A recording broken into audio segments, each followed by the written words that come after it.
Hi guys, I'm meeting so right now. Please park your way.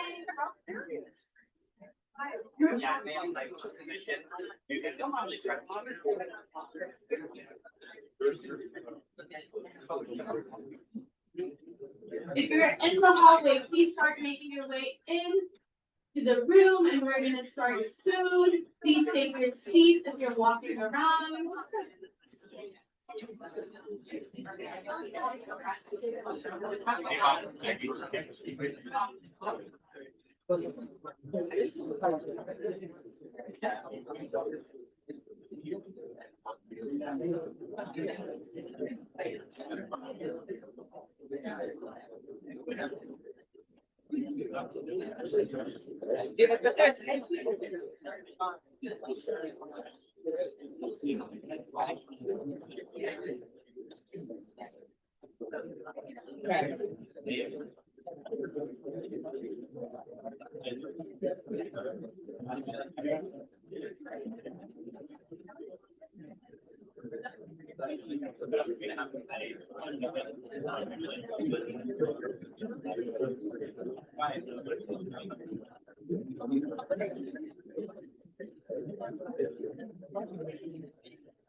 Everybody.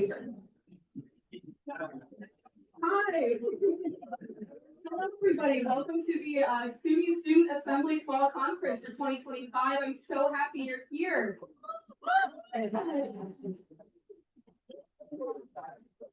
Thank you for traveling all this way to be here with us.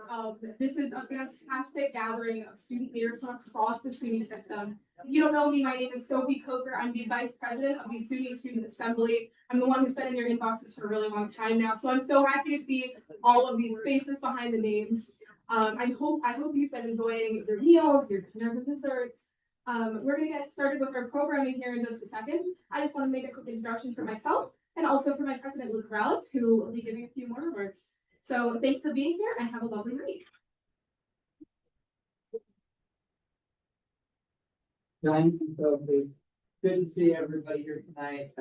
Like Sophie said, we're really excited about the programming we have for you all weekend, starting tonight. And right now, I have the privilege of presenting you with a video from our Chancellor, John King. Good evening, SUNY Student Assembly. Thank you, Trustee Luke Morales, for inviting me to speak this evening and for your leadership of SUNY Student Assembly and your service on our Board of Trustees. I'm so sorry I couldn't make it to this fall's conference in person, but I wanted to take a moment to tell you how much I appreciate your voices and your partnership in all that we do at SUNY. You, our students, are the heart of it all. And as student leaders, you bring unique and urgent perspectives to our work on your campuses, here at the system level, and all across New York State. And at a time when the promise of higher education is under attack at the federal level, I couldn't be prouder of the ways you are helping us make SUNY campuses welcoming, safe, and inclusive. We often say there's a place at SUNY for every New Yorker. Your work is putting that into action, whether it's connecting students with their local governments and communities, or starting conversations about mental health and other basic needs on your campuses. You are helping us accomplish our shared priorities on the ground. So many students need this kind of support and this kind of advocacy. This is not an easy time for any of us to lead, and yet this is when leaders are needed most. I know many of you may be watching the news and debates around higher education and feeling uncertain about how this impacts our work at SUNY. So I thought I'd share a few brief updates about areas that are important to you and to us. First, we know students cannot be successful if they lack adequate food, transportation, and other support. My first year as chancellor, I was proud to announce $1 million of ongoing state-supported operating funding for SUNY campus food pantries at our state-operated campuses. Thanks to the support of Governor Hochul and the legislature, we've been able to dedicate $13 million in additional recurring annual funding for mental health services at state-operated campuses and community colleges. Of course, more support is needed, but I'm pleased to report wait times are down for students seeking counseling. In addition, we've been able to add childcare slots, which can make a huge difference in the day-to-day lives of student parents. We also launched a regional transportation pilot, which is already making public transit more accessible on some of our campuses. And last year, we funded 5 campuses to equip our food pantries with pantry food lockers. And the SUNY board adopted a new policy to ensure that students at all of our campuses are receiving information on how to access basic needs support. I'm proud of the ways I see our campuses and our communities meeting specific needs on their campuses. From our targeted efforts to reach out to SNAP eligible students, to peer-to-peer work through the Empire State Service Corps. I know this is an area that's particularly important to all of you, and your input and partnership will continue to be critical. Next, I know many of you are deeply concerned for SUNY's undocumented students and their families. I share that worry. While SUNY does not have the ability to resolve each student's individual circumstances, our first priority is to ensure that impacted students have a trusted source to answer their immediate questions, and if necessary, receive legal advice. We do this in partnership with the New York State Department of State's Office for New Americans, which provides trainings and referrals to free legal assistance. Across all of these federal issues, we're continuing to work closely with the Governor's Office and the New York Attorney General. Next, know there's so much good news to celebrate. SUNY's excellence in research, scholarship, civics, and service and student success is only growing. The expansion of the New York State Tuition Assistance Program and the new SUNY Reconnect program, both advancing affordability. There's the work of our Empire State Service Corps to address community needs. Our ambitious goal that every SUNY undergraduate participates in an internship or other high-quality experiential learning opportunity before they graduate. Historic investments in student completion and retention, thanks to Governor Hochul and the state legislatures, continued investments in programs like ASAP and ACE, and more research opportunities, including our groundbreaking AI work, like the expanded supercomputing power of Empire AI. In all of these areas and so many more, we are keeping your voices and needs at the center of all we do. Above all, I want you to know that SUNY remains guided by and committed as ever to our 4 pillars: student success, research and scholarship, diversity, equity, and inclusion, and economic development and upward mobility. We need you to stay engaged, stay connected, and to keep fighting for the student priorities you believe in. You are leaders of tomorrow, and your work is inspiring other students to lead too. I wish you a wonderful fall conference.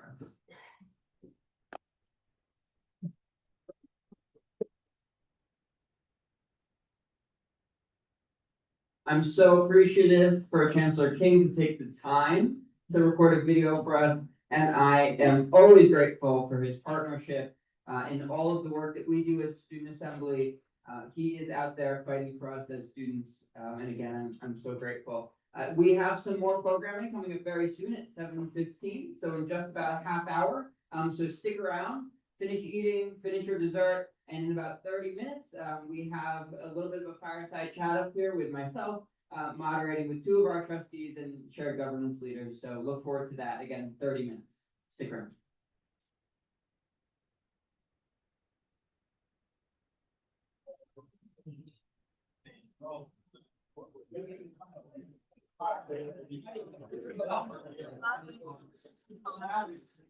Oh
my God.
Mingling with each other. I feel like at this point, please start making your way back in your seat. We are. Is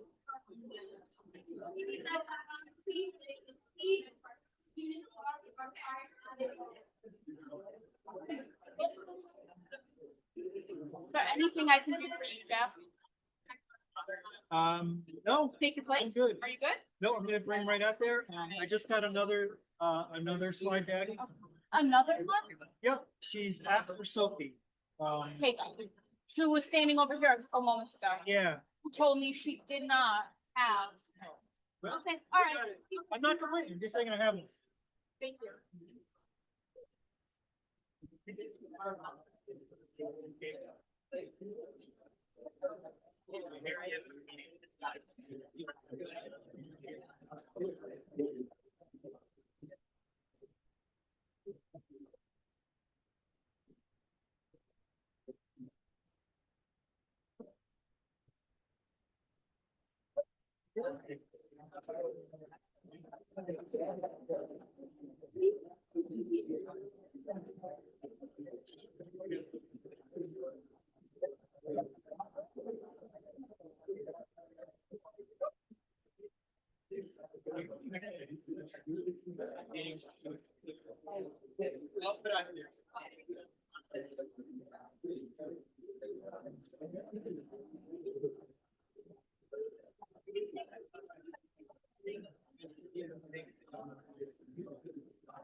Now.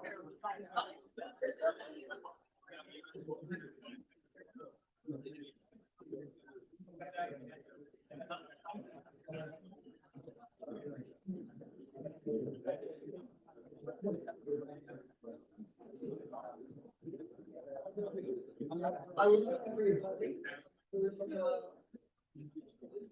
am very excited to have our fireside chat tonight with two wonderful governance leaders here at SUNY. We do not have a fireplace, but well, we brought it next time. We have two fantastic governance leaders here. We have Bruce Simon, is the president of the University Faculty Senate, and Candace Basin is the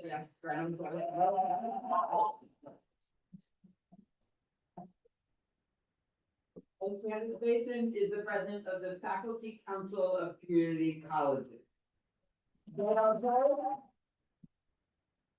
They both serve on the SUNY Board of Trustees as well, alongside me. And so I really wanted to have them here today and thought maybe we could have a little bit of a conversation about the work that they're doing, because a lot of what they do on the day-to-day is very much in line with the things that we are doing. So I have a couple questions for them. We're gonna go back and forth on that, and then after that, we're gonna open up for a little bit of audience Q&A as time permits.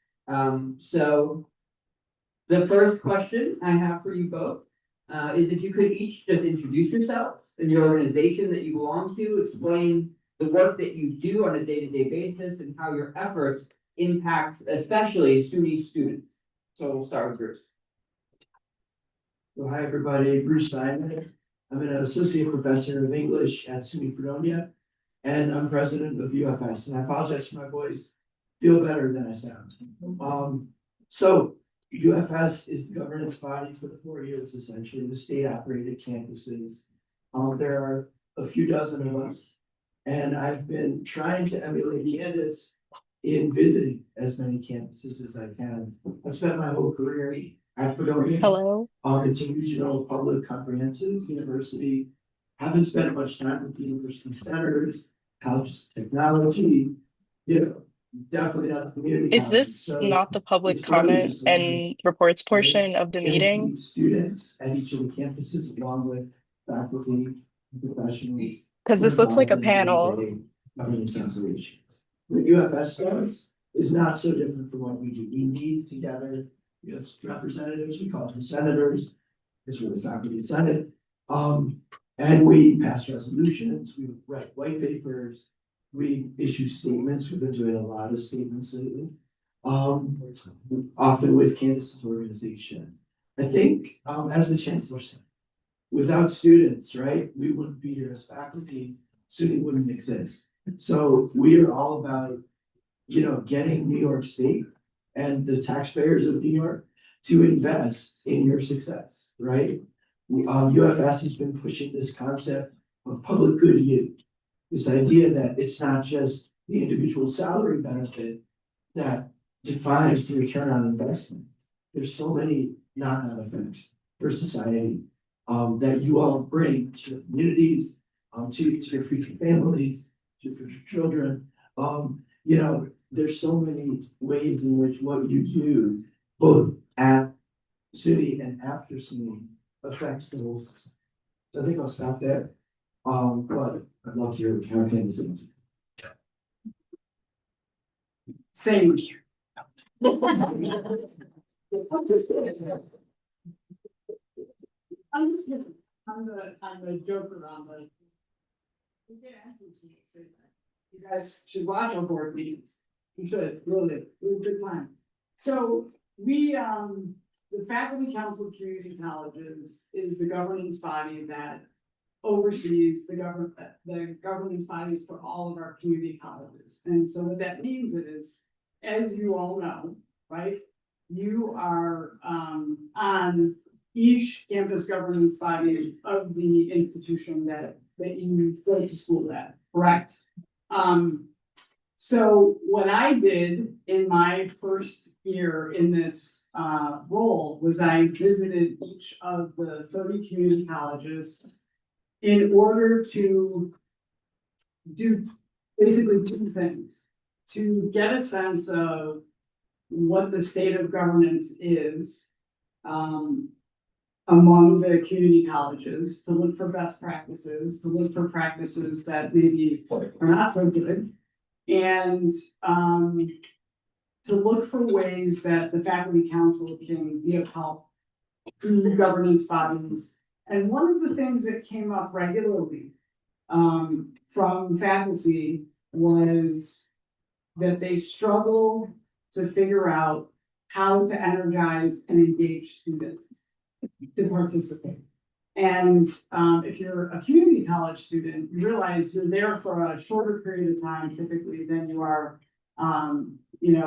state operated campus. And so, one of the questions that I would ask each of you to consider is, what could you do? What could you share with me, right? That I could then share with our governance bodies to sort of engage students, right? What is it that made you want to step up and do this work? So that's something I'm really interested in finding out here, because just like you said, just like the chancellor says, it really is because of you guys that we exist as a system. And I'll tell you a little secret. And I used to say this when I was teaching, right? Most students have no idea the power of their voices. No idea, right? They're going through their education and they would come to me with concerns and I would say to them, you gotta say something. I'll let you know. You gotta say something. Because when you say it, people pay attention. So just keep that in mind. And I think I'm gonna stop there. That's fantastic.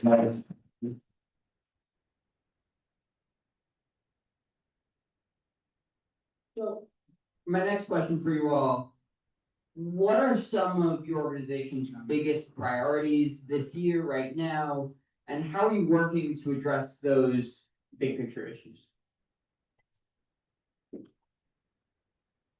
Well, so we are in November and we're about to enter into the next budget cycle, right? And so for me, I just want to make sure it wasn't something, for me, when I began this role, what was top of mind was the sort of financial state of community colleges in the SUNY system, right? And the fact that we are very nimble institutions. We are open access. But over many years, there hasn't been the same amount of investment in them that's needed to sustain their existence, right? Because the needs of students increases, but often the financing stays flat. So here we are about to go into a very challenging budget cycle. And literally last night I had my executive committee meeting and we reviewed 3 resolutions that were all directed, were budget advocacy resolutions. And one of them was written to account for student needs of housing, childcare, mental health, and transportation.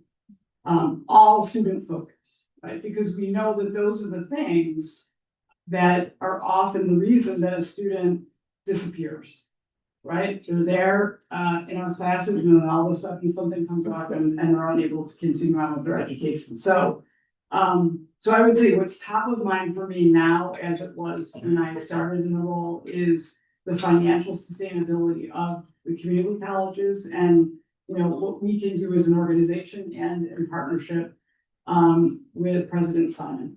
So.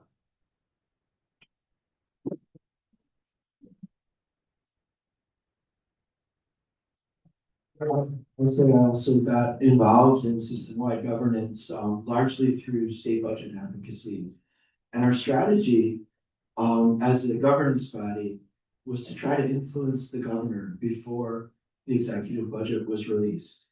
Our union, United University Professions, always has a legislative agenda for the post-executive budget, right? And they do some quiet advocacy in the fall as well. But we, for the last decade, have been doing fairly loud advocacy to price, fund, staff, and govern SUNY and CUNY like the public good they are, the public goods they are. We've been really trying to reach out to CUNY too, and collaborate with them. Because, you know, there's an upstate downstate thing, as you all know, in New York. There's misconceptions on both sides. And we wanted to build coalitions, we wanted to bring people together. So we've released all kinds of statements and resolutions on Tuesday. If I could get my act together, we'll release another. You know, other things have become top of mind since the election, right? There's a concerted attack on public higher education in general. As the chancellor indicated, right? Trying to block international students, undocumented students, students on temporary protected status. You know, anybody who doesn't fit, you know, a certain mold, a very old mold, what it means to be American and what it means to be a first-class citizen, is seemingly pushed to the margins, pushed out. It's happening in sexuality and gender, it's happening in so many different ways. So we've decided we need to call things out as we see them. And when we see things happening in other states, whether it's California or Texas, as two of our recent resolutions that we passed in October, basically we decided let's mess with Texas, right? And we're calling on others to do the same.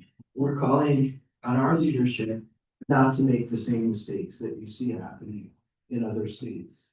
So Candace and I, in our roles, we're interfacing regularly with folks at all levels of system administration, with the chancellor and the chief of staff directly. So as Luca does. So the idea is to have these ongoing conversations where resolutions and statements are the start of conversations and not the end. And I think that would be the best way to sum up. How can SUNY set a national example? How can we be the national leader, not just in funding, but in the way that we govern ourselves, in the way we include everyone and support everyone?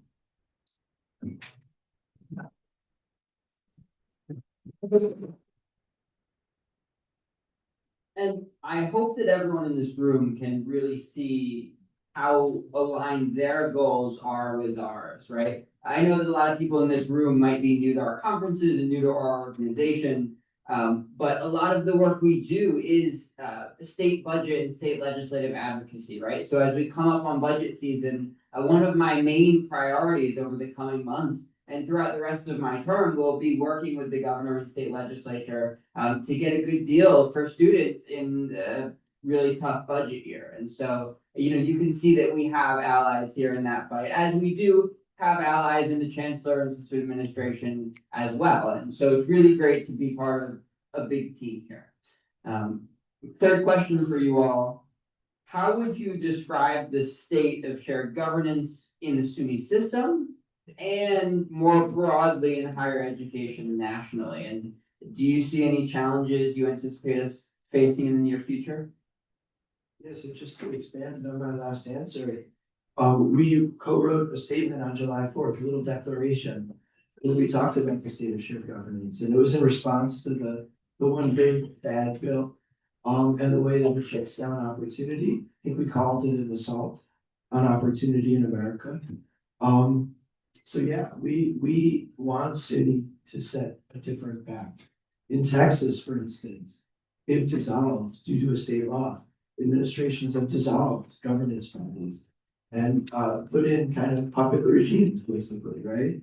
That's not good governance, right? And so we've called it out. I think SUNY can offer a different way. We fortunately have not been in the direct crosshairs of any kind of federal attacks. We've been kind of collateral damage. You know, research grants have been affected.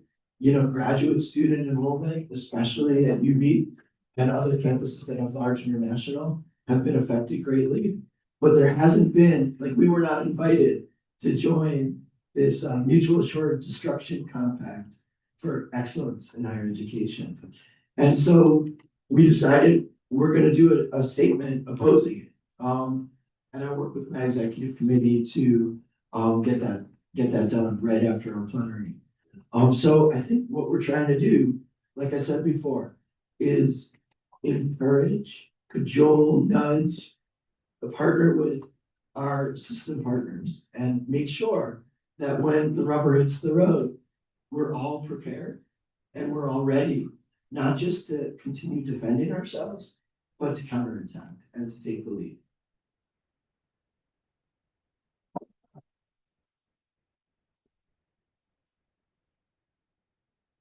I wanna say something that you said a moment ago, Luca. You said it's something like it's wonderful to be working with a team, right? And we do have an amazing team at SUNY. We have an incredible chancellor. We have an incredible chairman of the board of trustees who are on a daily basis taking incoming so that we don't have to deal with it, right? Yes, we are, having some effects of what's happening nationally, but nothing like what others are experiencing in other states. And so, I think it's important sometimes to reflect on that, right? That there are individuals who are regularly advocating for the system and primarily for you, students. I mean, that is the essence of everything that we do.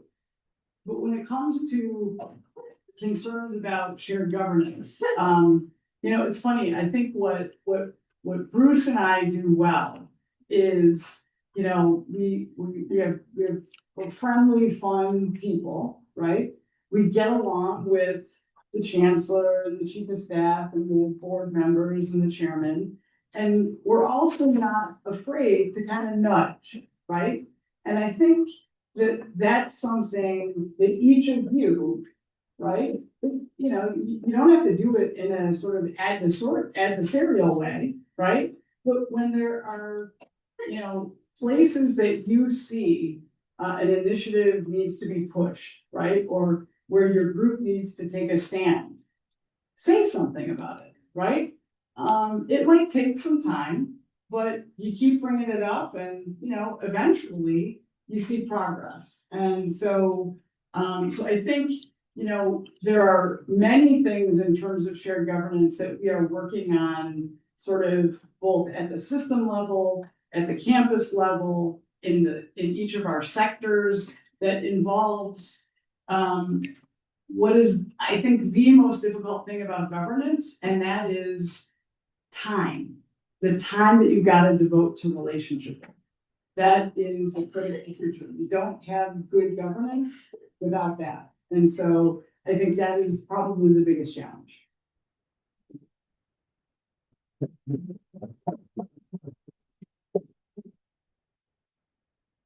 The last question I have for you guys is, what advice would you offer student leaders who want to advocate for a meaningful policy change or initiative on either their campus or system-wide?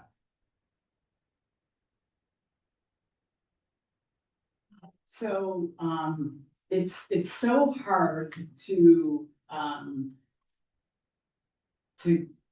get a student, to get anybody to reflect on the power that you have before you realize you have it. And I'll say it this way. Before I began this role, right, I was a faculty member for about 17 years. And if I could talk to myself now, right, what I would say is, well, I might say bless your heart, but what I would say is there's a whole world out there beyond what you are focused on as a faculty member, right? The thing about students is you see a lot more of that world than a faculty member does, right? You are impacted by the courses, you are impacted by each of the offices that you have to intersect with on the campuses. You're impacted by the dorms. I mean, there are so many levels of things that you're impacted with. And the most important thing that you have is your voice. When you see things that are not necessarily going the way that they should on a campus, that could be better, think of it as by saying something that's just giving those who have a little bit more power some data, right? Because there are people like us, when we were faculty, there were all kinds of times when I would charge into a vice president's office and say, this is unacceptable. But unless I had data of how it was impacting students, right? So when you speak up, right, that helps us make the case for you. And so I think, you know, your voice, that is the most important thing that I would say you want to keep in mind, and don't hesitate to use it. Don't hesitate to use it.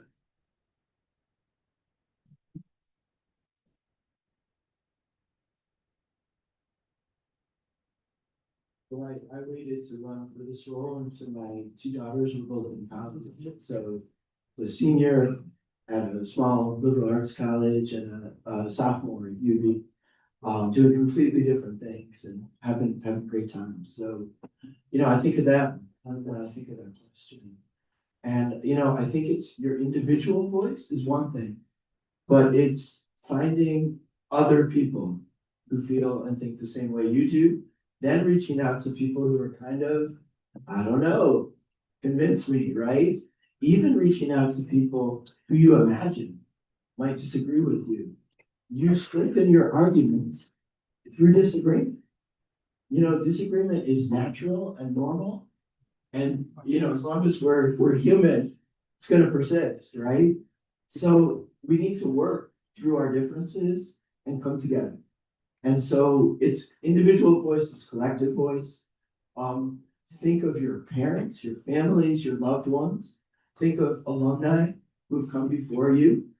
You could mobilize an entire set of people that would be very difficult for Candace and I to have the same effect on. Because of course, your families love you, right? They want the best for you. And if they know that you're working on something with others, you could see that cumulative effect. So, you know, that's just my little PS to things.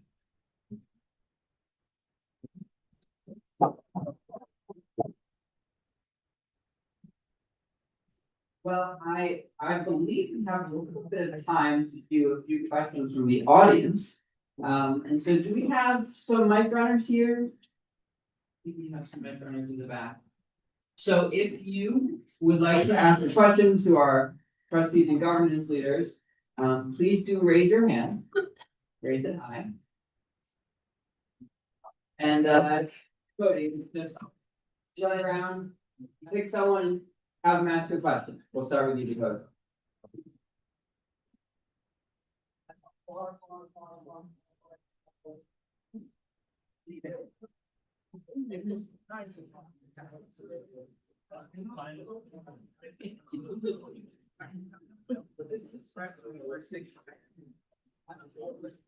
Is it on?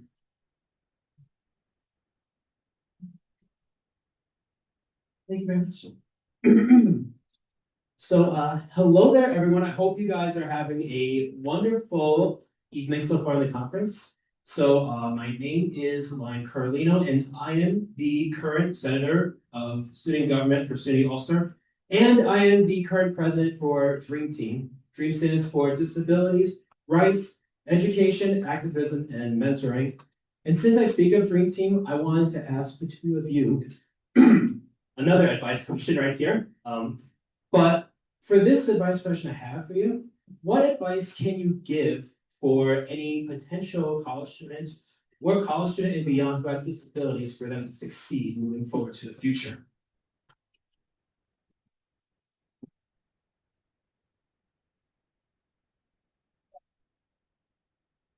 So, great question, thank you. No problem. So, you know, I take a little different spin when I think about disability. So my background is behavioral neuroscience, right? And I think of the perspective that the typical individual has in the way that they look at the world. And then I think that there are all of these individuals, whether it is they see or hear or touch or walk or not in the world, they see the world in a very different way than what is typical. We need that. We need that because that's how we evolve. That's how we, develop into innovative things. And so, I think that maybe the best advice that I would give is reframe it, right? Reframe it as you have this very unique ability that other people don't have. So don't let anybody like put you down for it or make it seem like it's a negative, right? You can add value in ways that other people cannot. So that's what I would say.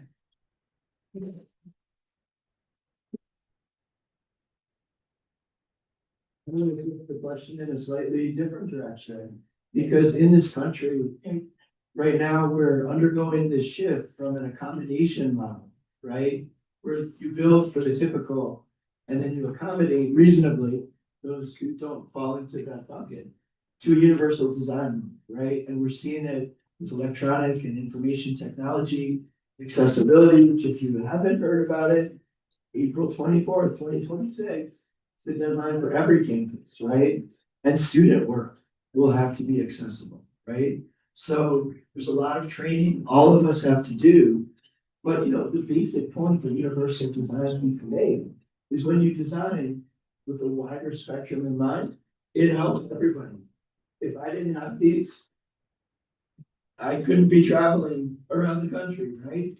The thing about disability is it can be temporary, it can be lifelong. As you age, we're all going to experience it, right? So everybody literally benefits when we design from the start to be inclusive.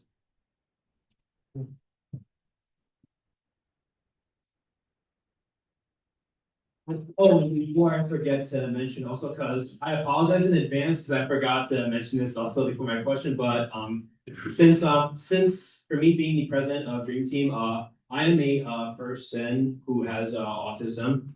I was diagnosed with Asperger's syndrome at 2 years old, and of course it's now called stage 1 autism spectrum disorder. So for me as a person and as the president of Dream Team, I stand by the people who have disabilities. Pretty much, not just for our campus, but for every single place, especially for SUNY colleges. Thank you once again. Let's go SUNY!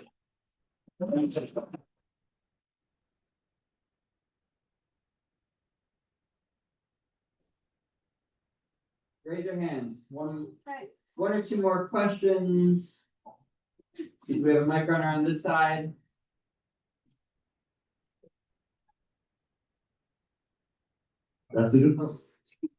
Good afternoon, everyone. My name is Noah. I'm from SUNY Poly. Well, I've been Utica, for those who don't know, it's 40 minutes away. All right. So my question is, given the tough positions some schools are in financially, could you expand on some of the resolution you're working on to support colleges during this year?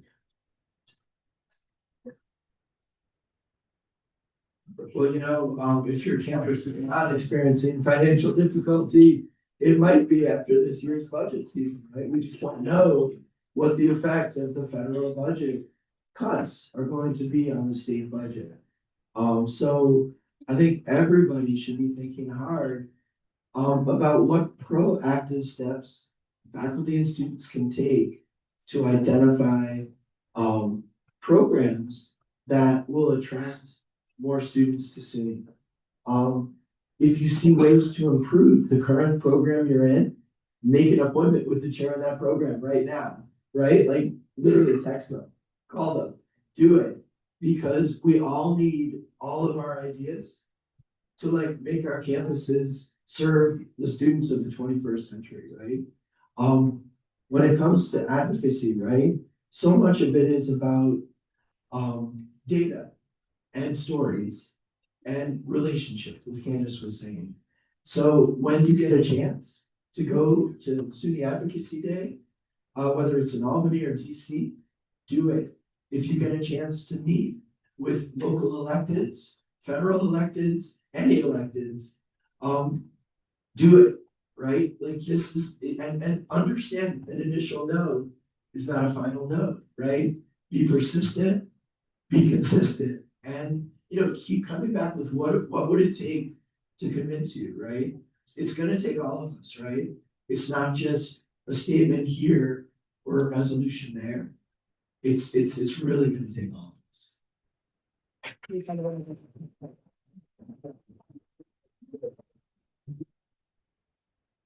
So I would just add, one thing, I'll just kind of expand a little bit on something that you said, Bruce, which is, you all have a story to tell, right? And you all have social media.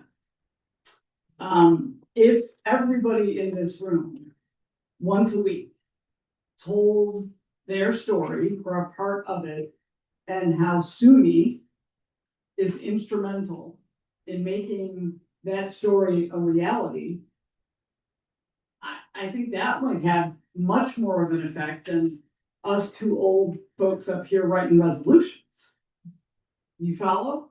So you all have that was supposed to be funny. I guess we're not old, or I don't know what we are. So, but seriously, I mean, you're the reason we exist, right? I mean, you have that's what the folks in Albany need to hear about, right?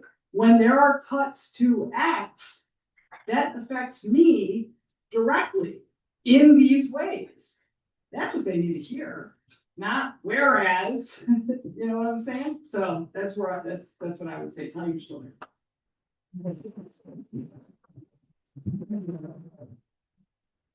Okay, we have time for one more brief question. We have a lot over here in the center. Let's get someone from the middle of the room. You pick, Jeremy.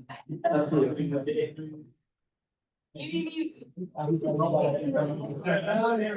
There you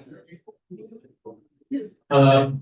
Thank you guys for coming, by the way. My name's Brady. I'm the president for the SUNY Empire SGM. Thank you.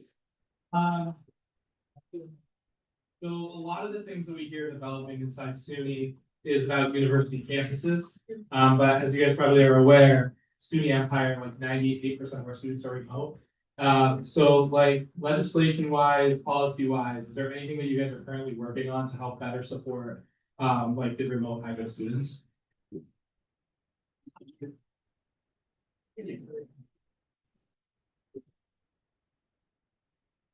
So I think what Bruce mentioned regarding the accessibility requirements, the requirements and policies related to AI implicitly impact students who are remote, right? Because they are they're directly impacted in terms of accessibility, because they're all, I think everybody is probably, man, has it been that long since I've been actually been in the classroom? Maybe it has. But so I would say that, any way that we can, make the case for access for universal design, like Bruce said, but it's really about access, right? I mean, and that includes having the funding to support the programs, which includes the equipment for a place like SUNY Empire. So that's what I got. All right, so I was checking.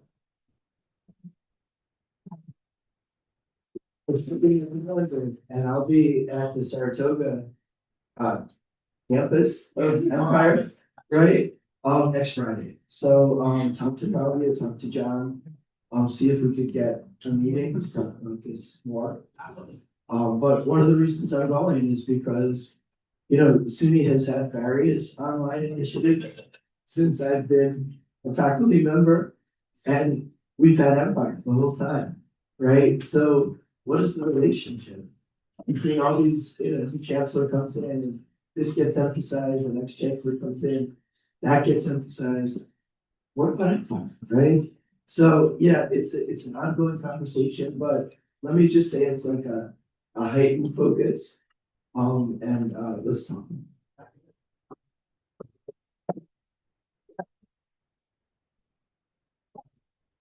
Just to jump in briefly on that question, I do want to note that the New York State Assembly Standing Committee on Higher Education each year holds one public hearing on some sort of higher education related issue. This year, they chose to hold a public hearing on virtual learning in higher education. And so I joined your SUNY Empire president in Albany at the state legislature to testify on behalf of the students to speak about the support services that students who are participating in virtual learning need, right? Because it is different from those who are on campus. Students who are participating in virtual learning need virtual support services, virtual advising, tutoring, mental health counseling. And so I spoke to the higher education committee on that. And I think that them choosing that as their topic for their public hearing this year is a good sign that maybe that is a focus. So I will be continuing to talk about that throughout the year.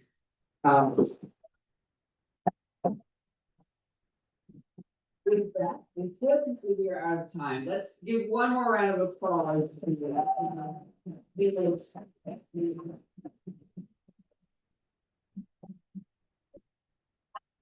So grateful to have them here. We are going to head into our reports now. So in just a minute, our parliamentarian will be joining us up here and we'll be moving on. So don't go anywhere. Thank you. Thank you.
We're live.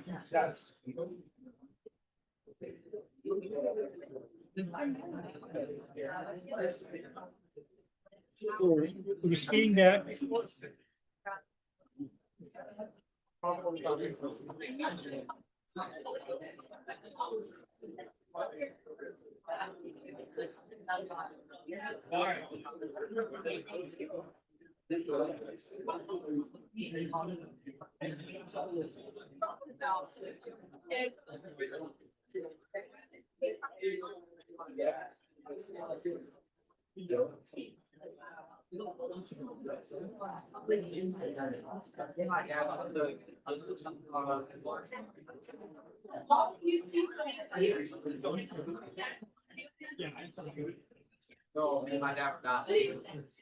I will launch meeting of Student Assembly General Assembly reporter at 7:54 p.m. on Friday, November 14th, 2025.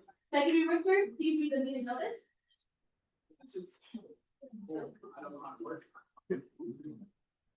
Oh, sorry, I hit on status, okay. Notice is hereby given that the Student Assembly of the State University of New York convenes a meeting of the General Assembly on November 14th at 7:54 p.m. pursuant to Article XBII, Title D of Board of Trustees Policy. This meeting is being recorded for record-keeping purposes and webcast for students and members across SUNY. Thank you, Secretary Richter. At this time, I will ask the members of the executive board to give their reports. I ask that you all hold your questions till the end of all the reports are done, till the public comment section, and that is when you can address your questions to the executive board. With that, President Rollins, you can begin your report.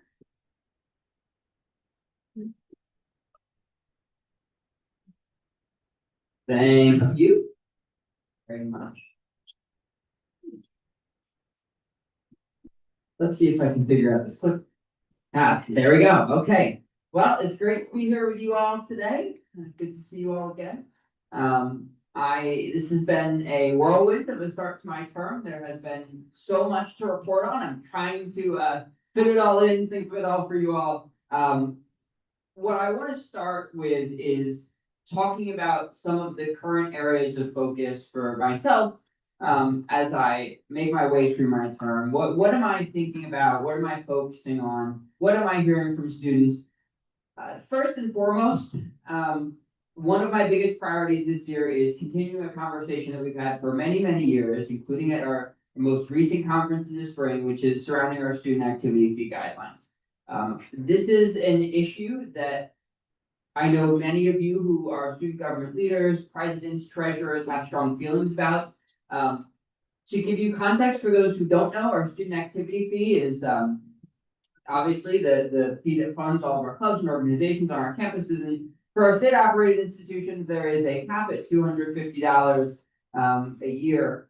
And many students have come to me asking for that to be raised, along with a number of other changes to the way that our student activity fee programs are run. And so I have brought forward later on, and I'm not going to go too far into this because we have the business meeting for that, but I will be bringing forward a resolution requesting that the Chancellor and Board of Trustees review the student activity fee guidelines and consider raising the cap. I wanted to bring this up now first and foremost because this is one of the bigger issues that I've heard. I hear this perhaps from the most students that this is something burdening your student governments, and I feel as though over the past number of years, maybe the SUNY Student Assembly, we do a lot of great work with advocacy. We do really a lot of fantastic work with system administration and fighting for you to make sure you all have what you need. But sometimes I think we forget our student government and the student governments on our campuses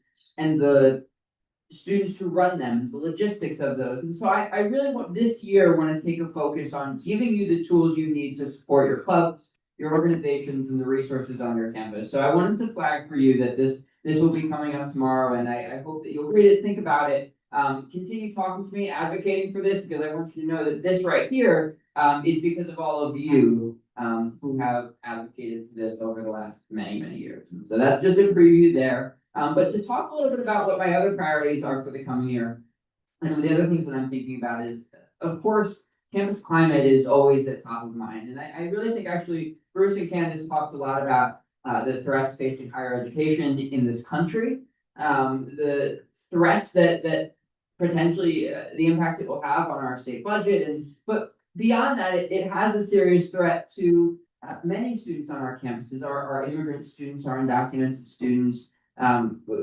We want to make sure that when you're on your campus, you feel safe, you feel secure, you're in an environment that you feel comfortable in, that you feel welcomed, that diversity is welcome. And so I'm constantly thinking about ways that we can improve our campus climate, maintain our campus climate, and make sure that you all feel comfortable.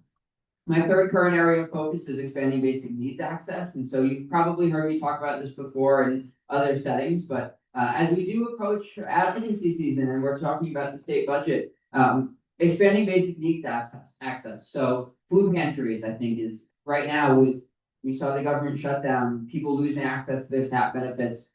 People go hungry and they need access to food pantries on our campuses. They need access to mental health resources. They need access to all sorts of resources to support them through their journey, because we are students on our campuses, but we're not just students, we're community members when we live on our campus, when we study on our campus. And so we need the whole student to be thought of and taken care of. And so My fourth current area of focus is, I think a lot about sexual assault prevention and awareness and Title IX discussions. This is something that I've also heard from many of you in this room are concerned about, and it's something that we all know that none of the issues on this list we're gonna solve in this room in one foul swoop, but I want to keep hearing from you all. So I present these four topics so that you know what I'm thinking about. And if you have a strong opinion on any of these and you have a proposal on any of these, please come to me and I want to hear from you about how we can make your student experience better in any way, but especially when it comes to these current areas of focus. And so now I'll talk a little bit about my internal priorities and what we've been doing on the inside of SUNY SA, so that you know how the organization is functioning when you guys aren't around here for a general assembly. So I think the biggest news is we have hired and we now have a student assembly advisor full time. So we have Abigail Fink, who we have.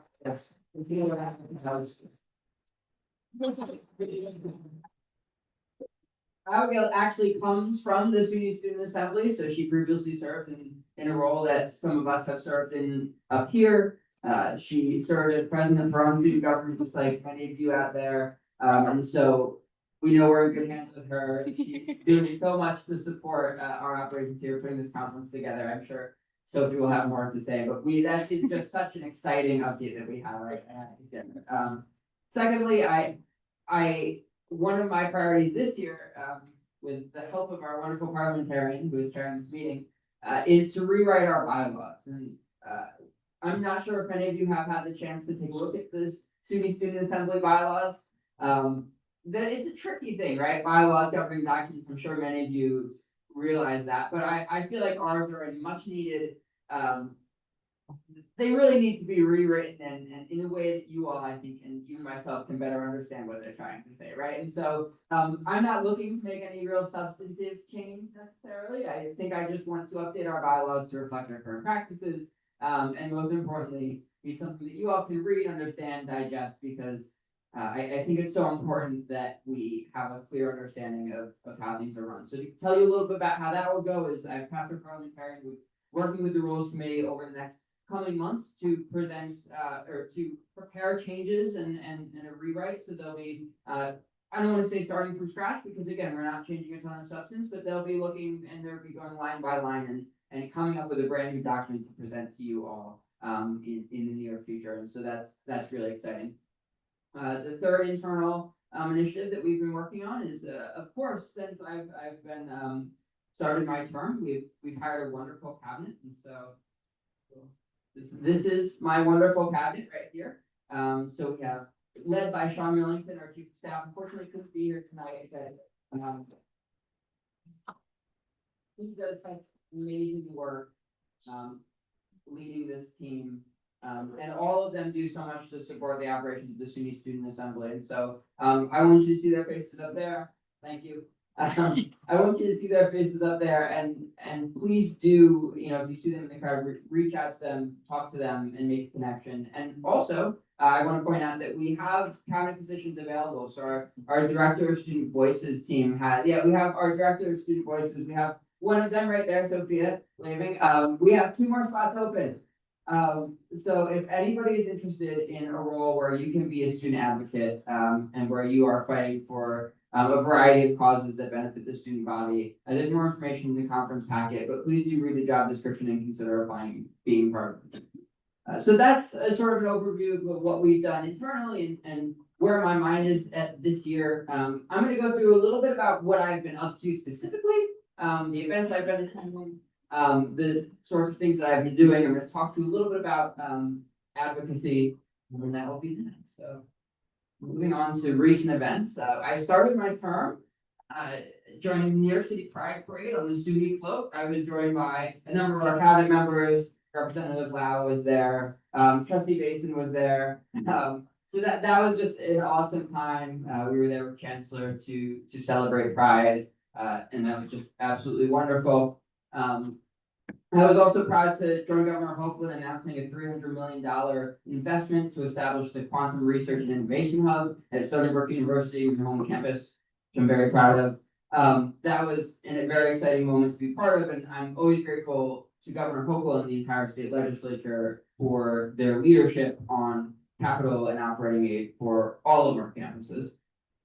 I also joined the SUNY Association of Council Members and College Trustees, the ACT conference. And for those of you who don't know, I think we probably have a few college council members in this room, I'm sure. So that is the organization that represents all of our college council members, including our students. I got to meet one of our students. I'm not sure if she's here, but I got to meet one of the student council members who was in attendance, just attending the conference. That was so exciting. We also got to recognize that two students who are on our own team, who received scholarships from ACT, our treasurer, Joe, and deputy chief of staff, Albert, both received scholarships. Alongside the other eligible students, of course, proud of all of them. Then I attended the Global Mind Ed and Foundation for the Support of the United Nations event at the UN building in Manhattan, alongside some of my colleagues in the Student Assembly and some of our amazing campus presidences. That was just such a wonderful event to be part of and hear about the use and utilization of artificial intelligence and workforce development opportunities in this new sector from a variety of different. It was really great because it was an intersection of different industries. It was higher education leaders, business leaders, technology leaders, and it was really enlightening to hear those people's thoughts intersect and come together. And I also recently just came back from the Somos conference in Puerto Rico, which was a wonderful opportunity to meet so many of our state legislators, members of the executive branch, and so many stakeholders in our state. And I wanted to sort of take this as an opportunity to segue into talking about what's next, and specifically advocacy season. So I alluded to it a little bit before in our fireside chat, but one of the biggest jobs that we all have in this room, that I have as president, is to be advocates for all of you in front of not just SUNY system administration leaders, but also the New York State Assembly and Senate, and our governor and executive chamber leadership. I think many actually don't realize that a lot of the support services that you receive, a lot of the campus that you're walking on, the classrooms that you're learning in, the education you're receiving comes from, yes, your tuition money, your fee money, but it also comes from money that the state is providing. And that money that the state's providing changes year to year. So it's so important that every single year, every single budget cycle, we have students go to the state legislature, go to the governor, and make sure that we are telling them just why we need money, what money we need, and how it will help us. And so every single year we hold an advocacy day where we take many of you, and we hope to see many of you in Albany on February 3rd. And we're gonna meet with legislators. And we're gonna talk about the need for operating aid and capital funding on our campuses, the need for a more affordable education and better financial aid programs, EOP funding, higher education and prison funding, and I mentioned it before, it's just one of the biggest priorities is funding for our basic needs programs on campuses.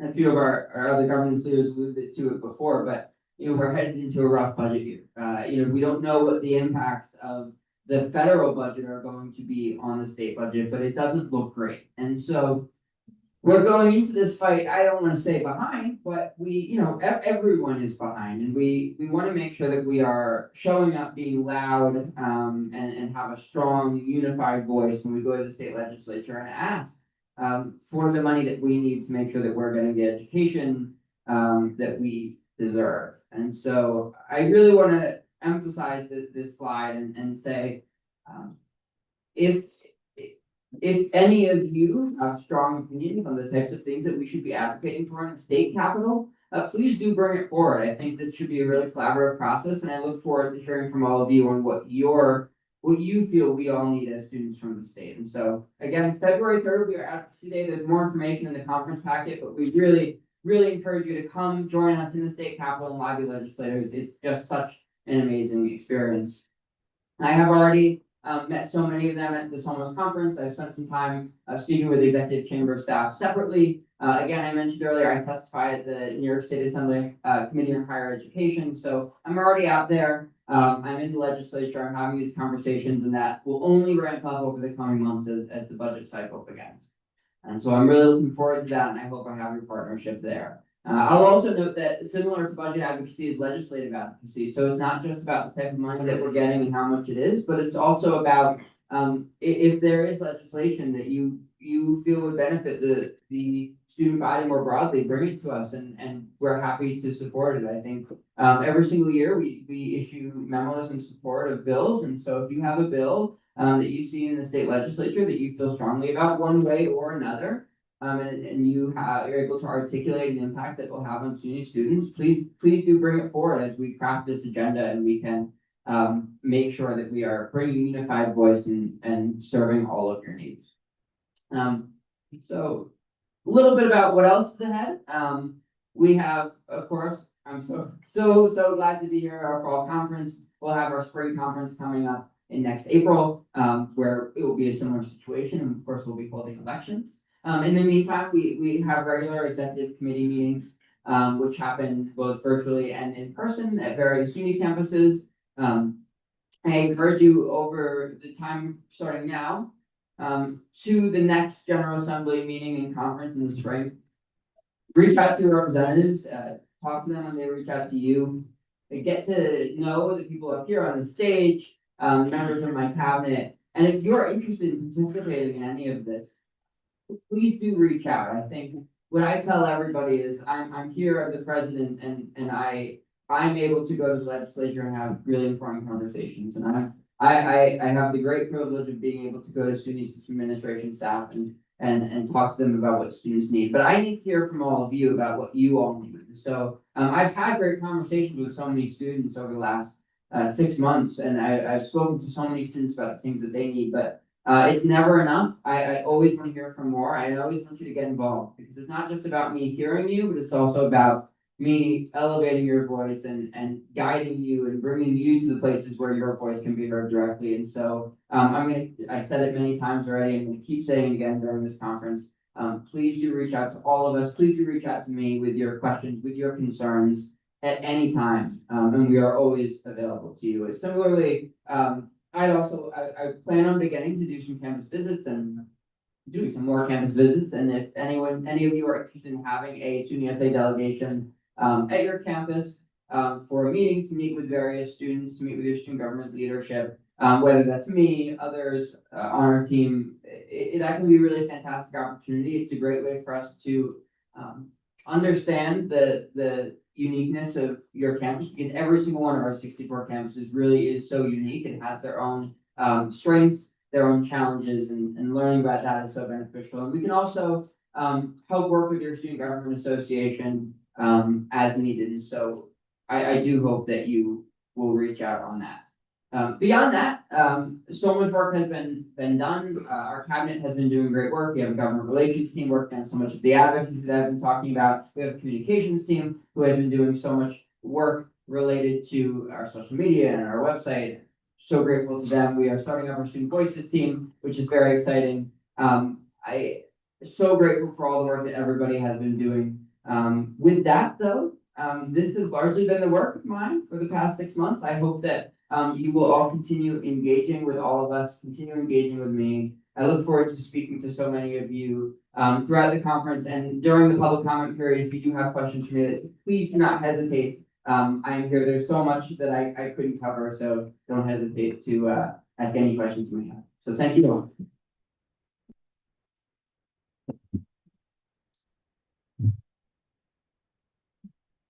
Thank you, President Wallace. Vice President Coker. Hi, everybody. Great. For those of you, again, who don't know me, my name is Sophie Coker. I'm the Vice President of the SUNY Student Assembly. I'm also a senior at UAlbany.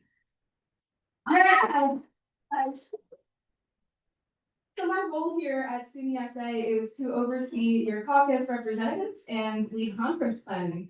So I'm really excited to be here today. It's been a long time in the works. So on the representative notes, representatives are assigned to specific campuses at the start of each semester. This year, they represent campuses close to their homes. So they should be fairly centralized as best as we could. So your Western New York representatives should be representing Western New York schools for the most part. If you don't know who your representative is for your campus, I direct you to our updated website. That link is in our Instagram bio. Under representatives tabs, you should be able to see exactly who to contact. If you have anything that is campus specific that you'd like SUNY SA to know, the best way to go about that is to contact your representative, who can either give you a straightforward answer or set you up with a meeting with either me or one of the other e-board members. And a lot of good work is going on with our representatives. We have really, really strong individuals. We've met in person not once but twice this year for in-person executive committee meetings. If you guys don't know, we meet in person once a month, at least we try to meet with different campuses and then also meet in person because as you guys know, it's far easier to facilitate face-to-face conversations than over Zoom. So in September, we met at UAlbany. In October, we met at SUNY Adirondack Community College, and I just want to send a public thank you to those two campuses who hosted us this semester. Yeah.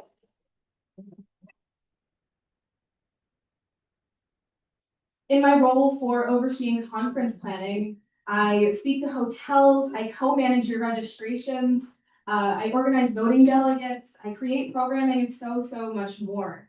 But I don't do it alone. I really do want to recognize the help of our new SUNY SA advisor, Abigail Fink. She's Yeah.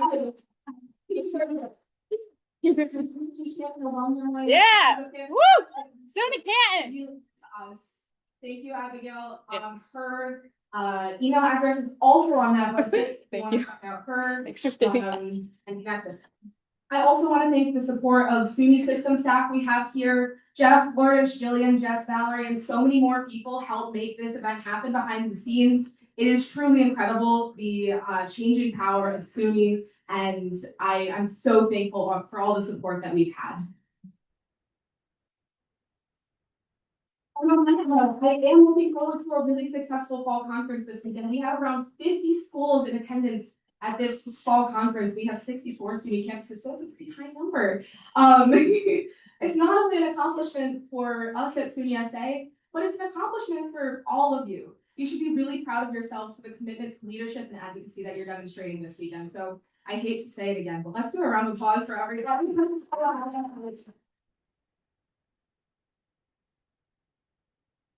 At this weekend's conference, we have some goals for you guys. I want you guys to gain actionable strategies to improve your campus communities.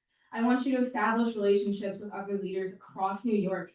And I want you to develop confidence in your abilities to advocate and lead in the future. I feel really, really passionate that you guys make genuine connections with other student leaders, everybody in this room. Not just a LinkedIn connection, but actual face-to-face conversations that last beyond a like on LinkedIn. We're bringing you sessions that will bring you the things you need to learn back to your own campuses. Tangible action. We're going to bring you sessions that help you connect with other student leaders who are having similar issues on their campuses, so you have the support systems across the state moving forward. I'm going to direct you guys finally to the QR code at the center of every single table. If you scan that, that's materials and conference packets. That's our resolutions that will be addressed tomorrow during our business meeting. If you wanted to learn more about the breakout sessions that are happening tomorrow, please take a look at those in advance. The schedule for all of tomorrow and all of Sunday is up there, and some blurbs about our guest speakers who are also fantastic people. And like President Morales mentioned, we have some open positions. That information is also in our conference packet on the very last page under materials. Stay connected, I believe. And I'm gonna keep it at that. Again, if you need anything, I'm your girl, please let me know. Otherwise, have a great rest of your night, and I'm looking forward to working with all 300 some of you this week.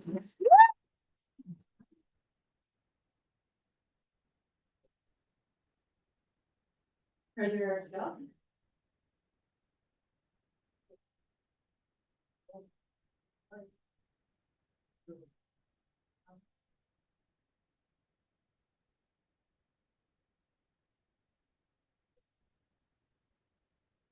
Hi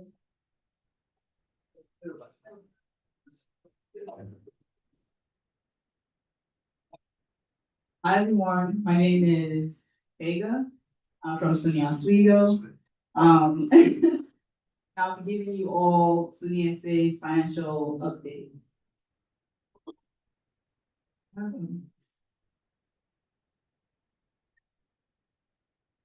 It's the big green button, big green one. Alright. There we go. Alright, so we're gonna, so I'm just gonna talk about what the financial report is gonna talk about. So it's just gonna show you all our current financial status, including key areas of our expenditures, encumbrances, allocations, income, and we just to inform you all about what's going on in the financial aspect of the organization. So we're gonna start with our recent expenditure. So our total spending to date is about $13,729.15. And these are mostly stipends as well as various travel related expenses. As you guys know, we travel about once a month to different colleges within the SUNY system. Alright, so now we're gonna go to our expenditure breakdown. So about 11,300 of those have gone towards our stipends, which is basically used to support our executive committee as well as other members of SUNY SA within their roles. Then the rest of it has gone into travel or miscellaneous. We don't know at this point exactly how much is specifically in travel, as well as miscellaneous, but that's something that we're currently working on as things are being updated into our business site. Alright, so the next thing will be our conference hotel encumbrance. So right now, we have a maximum hold on our account of about 100,000 for reserve rooms, accommodations, potential no-shows, things of that nature, and it's about 100K, but our final invoice is anticipated to be about 75,000 to 80,000. So not a lot. So we're not expecting to spend as much as 100K. And our current SUNY allocation with the conference hold applied is about 83K. And without that hold, we have about $184,290. And we still have our full funding within our state allocation, which is 7,100. And at this moment, we have a couple of income from conferences. Right now, we have 22,000 in our conference income, which will ultimately be transferred into our research foundation account. But our total income for the conference hopefully will be about 45,000. All right, so going on to the next thing. Yeah, so sorry. All right. So with the conference hold applied and with the assumption that we're getting our 45,000, we are gonna hover around $128,020 without the conference hold, which is without the conference hold is actually definitely not gonna be our number because we're gonna at least spend 80K from here, at least 75. It's gonna be around 200K, while our state allocation is exactly the same. And that is really it about the financial report. I appreciate everyone's time and commitment, and I feel like we're all working towards the exact same goal of serving the students across the SUNY system. And I'm grateful to be doing that work alongside all of you. And please feel free to reach out to me throughout the conference with any financial questions. I'm here to help until then. I hope you all have a good evening.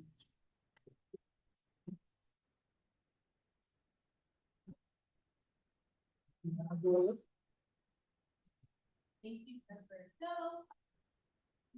you,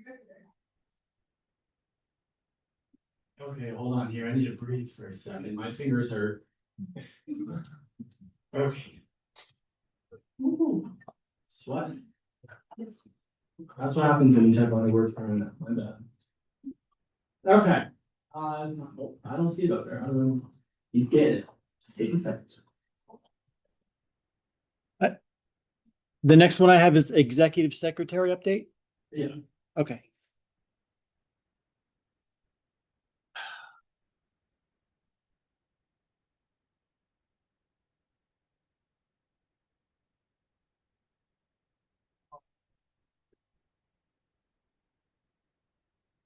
Whoops. Oh, no. While we wait for the slides to be put up, let's give a round of applause for Secretary Ricker to be taking meeting minutes.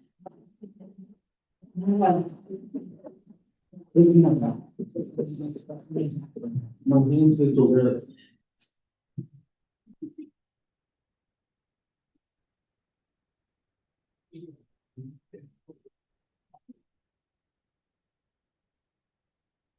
Um, Are we able to get a full screen? uh, No. I'm not sure how to do that. I'm sorry.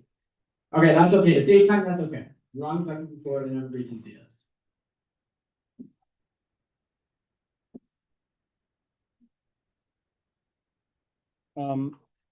Are you trying to click forward?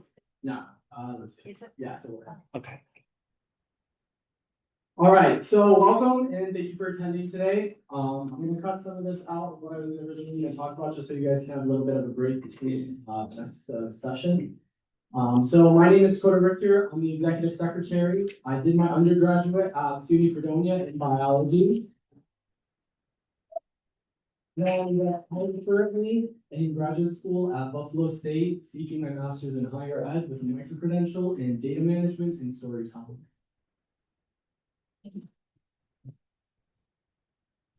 So a few quick highlights. I'm going to go over the upcoming newspaper. We talked about it previously in the spring conference. I'm going to go over the SUNY snapshot and then just a few other updates that I've been doing online.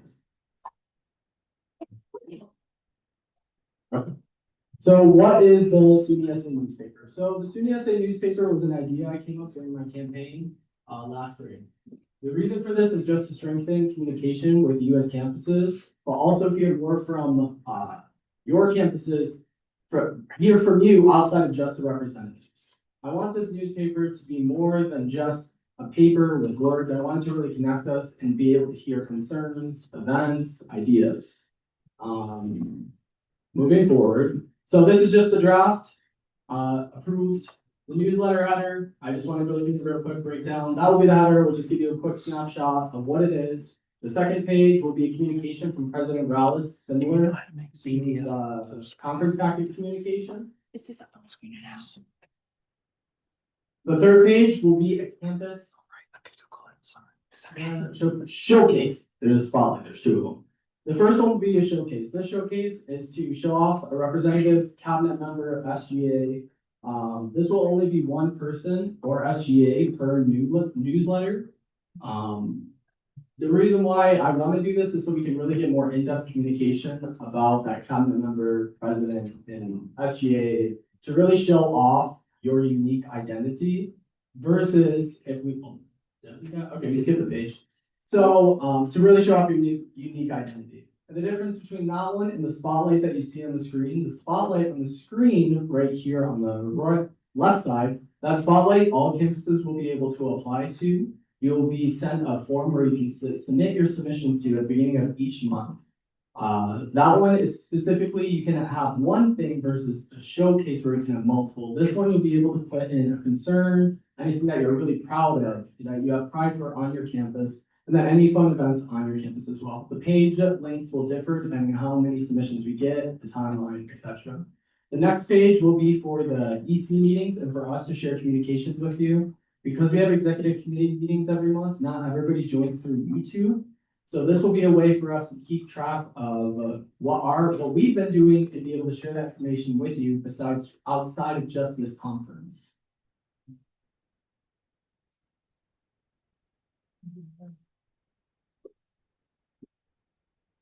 So there is a resources page. We'll talk more later about it once it gets posted. I'll send you guys more information. So some quick facts. There will be monthly distribution once a month. At the beginning of each month, I will send you guys a form to submit.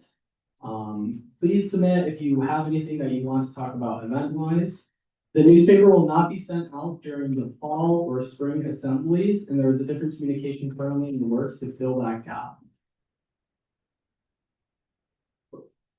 So moving forward into the snapshot, if you aren't sure of this is the annual survey that SUNY SA collects. This helps us provide data informed decisions. Two, when we make these advocacy efforts, say during the state advocacy day, there are information such as what is your student activity fee?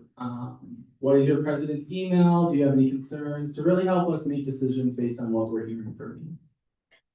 The updated snapshot I provided is shorter and focused. The previous one was about 50 questions. I've shortened it down to 15 to 18. The reason for this is those questions will still be followed up on. They're not being cut out entirely. Because as a student myself, I don't want to sit there for an hour to fill out a form. I want to do it in 1 minute, like a TikTok video where I can just go bam, bam, bam, bam. So that is what the form is. The addition to that and doing that is that I will do a Zoom follow-up instead. So that Zoom follow-up, that's where I will talk about more in-depth questions that I've cut from the snapshot to save you time. And that will also be a time where we can meet to discuss concerns that you're having and we can share ideas, and then I can bring it back to the board to share what I've learned from you. Let's try it. So you can either scan this QR code or there's a QR code on your little folding table. Please only fill it out 1 campus per submission. I'm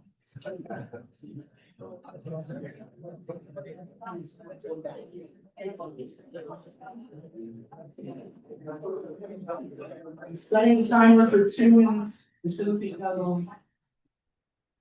I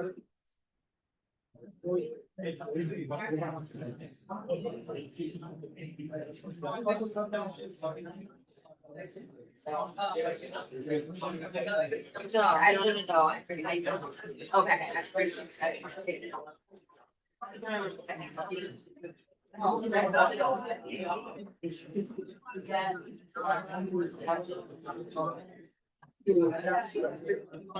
Are people able to connect to the snapshot by a thumbs up? Okay, you got it. Thank you. One campus.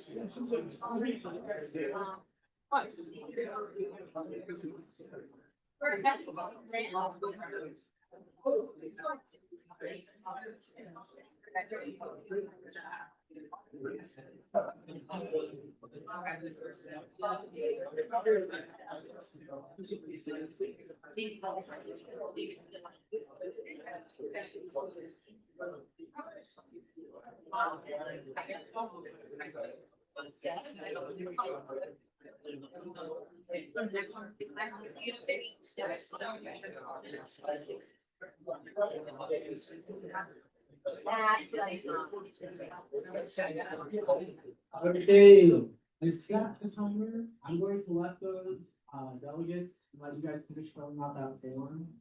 I'm gonna quickly move ahead just for time's sake. So just quickly next, thank you for filling out that form. By the way, you will receive a follow-up email from me with some dates and times that we can discuss it with me about the admissions. So what am I currently focused on? I'm currently focusing on getting the first newsletter ready for submissions by the beginning of spring semester. And the communication that I previously talked about to fill the gap during the spring and fall conferences will actually be a booklet. I know ESF is in the room, sustainability in mind, well, already. We'll think about, maybe distributing it through an email instead of printing it off. This booklet will be cohesive with the newsletter. Anything that pertains to the EC meetings and resolutions will be in that booklet. So if you don't ever have a chance to read the newsletter, that comprehensive booklet that you receive from us during the spring can all us and ways to be able to go over all the information that we've been doing, so you don't. I'm also focusing on working with short events for getting facilities more funded on campuses. As I'm seeing a lack of funding and lack of staffing or use departments, campus grounds, especially for winter time, in Western New York State specifically, on how are they going to be able to keep up with the semester funding. Just because I know most schools last year in November had a really hard time dealing with this. A tidbit, Wisconsin also reassignment set this would be my final day. Reassignment mentioned accessibility. The mandate that SUNY is having all campuses comply with to make sure all PDFs are accessible. Within my graduate assistantship, I've already taken those courses and classes. So I'm already actively working in my own department at IGA to make items more accessible. So Bruce, to touch base back on that, the newspaper also has a format, I've looked it over, it is not compliant with that accessibility. However, I will be doing a second part, any information that gets put in the newsletter will get put more into a paragraph style, so anybody with visual impairments, any type of tools that they need to help read, will be able to click through and be able to follow through the document like an essay style one, instead of trying to go on the newsletter, so that every student has access to what we're putting out. And to close out real quick, I would like to ask, are there any advisors in here at the moment? Please raise your hand. Advisors. Here, are there any? There's a few of you, so I just want to say thank you for coming here and helping shaping our student.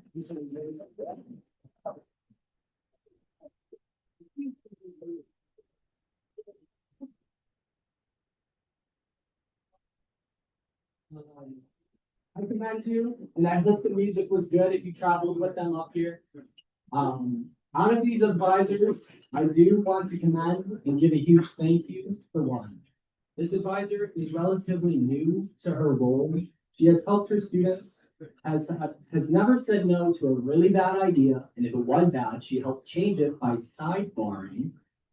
Keeps the students flowing on the right path and becoming a better student leader. This person is none other than Abigail Fink, the SUNY essay advisor. Abby, please stand.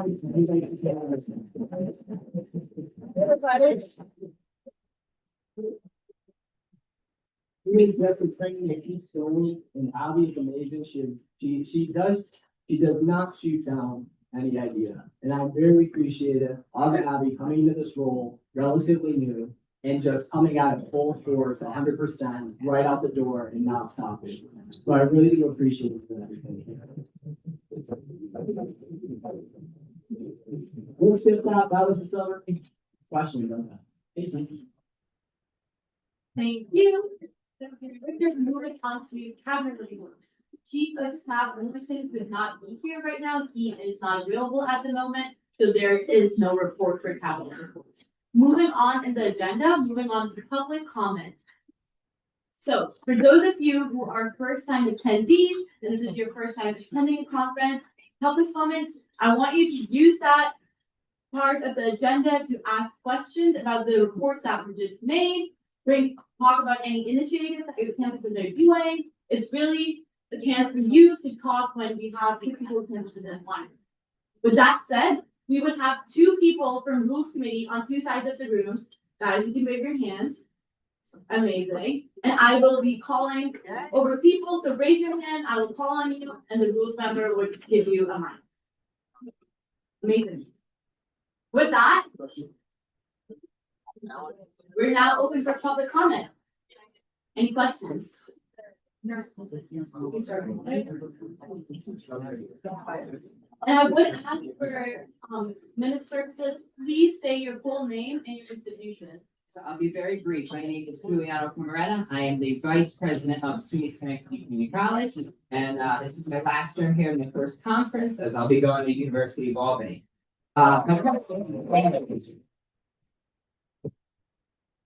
So I can understand personally some of the problems the executive was facing because I was a member of, I was a legislative aide for the New York State Assembly. So some faces are familiar in this room, and I get the budgetary concerns. And currently an issue some community colleges are facing, including SUNY Schenectady, is enrollment. Since the pandemic, it has just driven downwards, and the colleges had made some pretty difficult decisions for its financial future. So something we're looking at as a student government is working with admissions and getting out into the community, whether it's local events with our food truck, going out there and spreading the news about SUNY Schenectady, because our district is an impoverished area. We have young and old students alike. There's many different walks of life in our college. And so one of the things we're trying to do, because we know how difficult budgetary issues are in the state, is go out there and work with the communities. And it is something we're working with at the moment. We're trying to get financial incentive and academic accreditation for our students. So that is something at least we're trying to do here on our campus during this difficult time.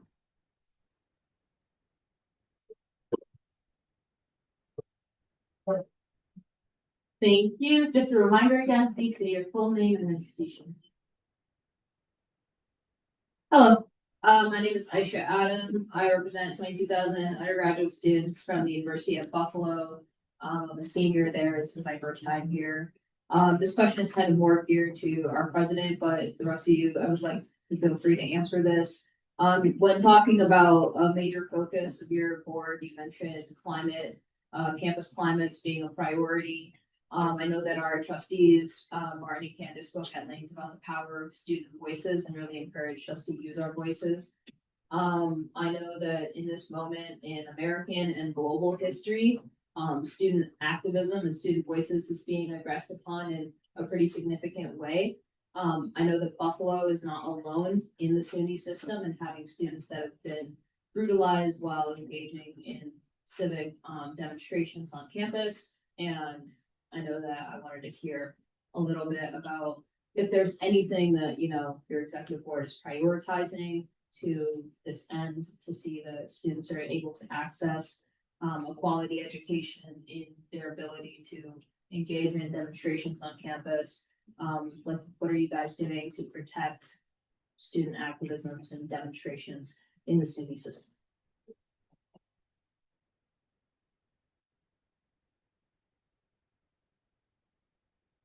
Yeah, thank you for that question. That's such an important issue is the student voice and the right to exercise the student voice. On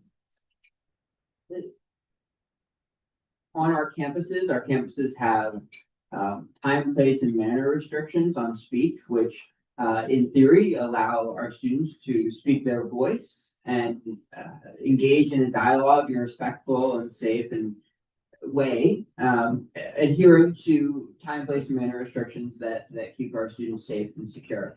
Now, I think that an ongoing conversation needs to be had about how can we make sure that students are able to use their voice in a way that makes them feel heard and where they don't feel restricted to some small corner or feel restricted to an area where physically or metaphorically an area where they will be heard, right? And so those are ongoing conversations I have when I think about campus protests and campus climate. I will say this year, this isn't. I've heard good reports from many of our campuses in terms of campus demonstrations. You know, this is something that we're thinking a lot about, not just with the global climate right now, but with the climate in this country, with our national politics, thinking about the debates and the protests that happen or will happen on our campuses. And most of the reports that I've heard have been positive and good, and I'm so happy to hear that. I haven't received reports directly from any student governments or any students who have had concerns about their protesting activity on their campuses in the time that I've been in office. But if I do, and I do encourage you to come forward with those if you have those stories. I will have that conversation and I will take some form of action because I think it's so important that every student be able to use their voice. And so please, continue to have that conversation. I'd love to speak with you a little bit more on that. And I definitely want to hear what you think we could do in an effective way to make some change.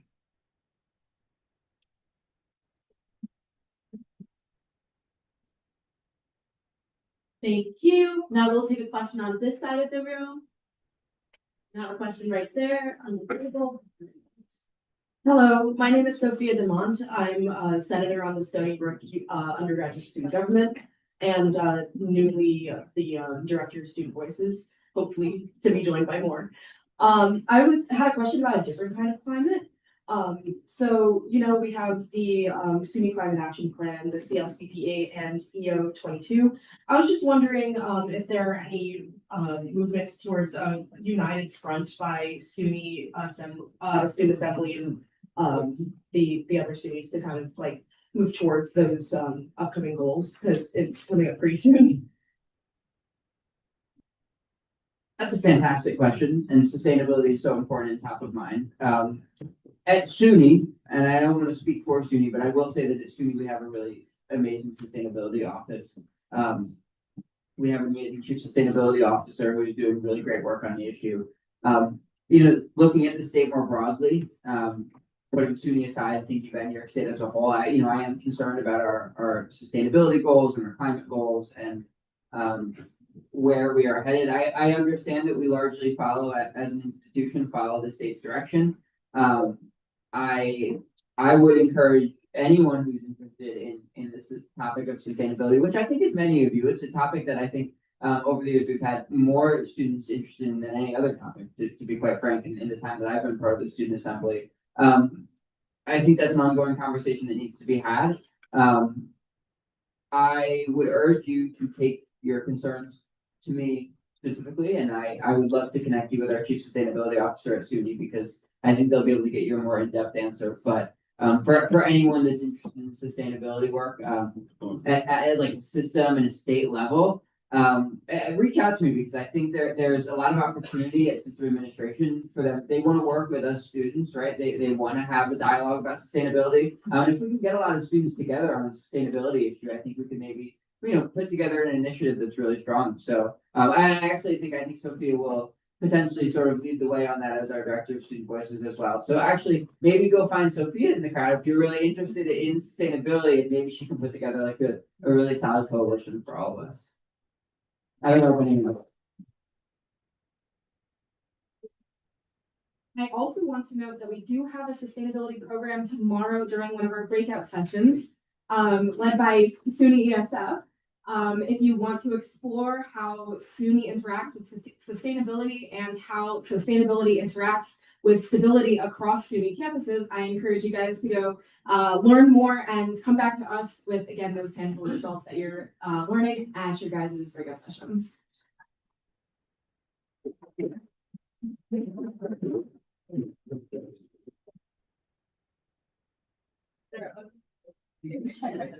So Secretary Richards also gonna reply.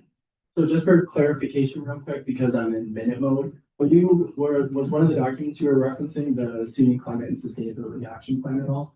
Okay, so I actually am working on something. Now that I finished my goal 1 of the newspaper and finally finalizing that, my other goal was to work on sustainability climate plan. In collaboration once again with Jordan Stevens and a great, fantastic member of his team, Katie Carnabelli.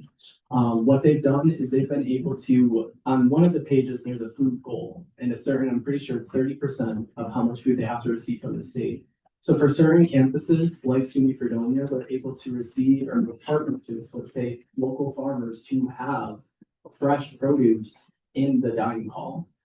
So I really do, this will be a conversation in the springtime when I asked Katie Carnabelli to come in here. And I actually just spoke with another student previously about sustainability and some other things. So once I finish sending the first newspaper out, I will get back to you on it. Thank you. We have another question, Greg. Hello, I'm Marjorie. I'm the secretary of the Monroe Community College SGA. And I don't know if my question has ever gotten brought up before, but I wanted to ask about halal food on SUNY campuses. As you can see, there's like many Muslim students, and I wanted to see if it's something that you guys are working on or are willing to work on. It's a general question, so yeah, thank you. Thank you for that.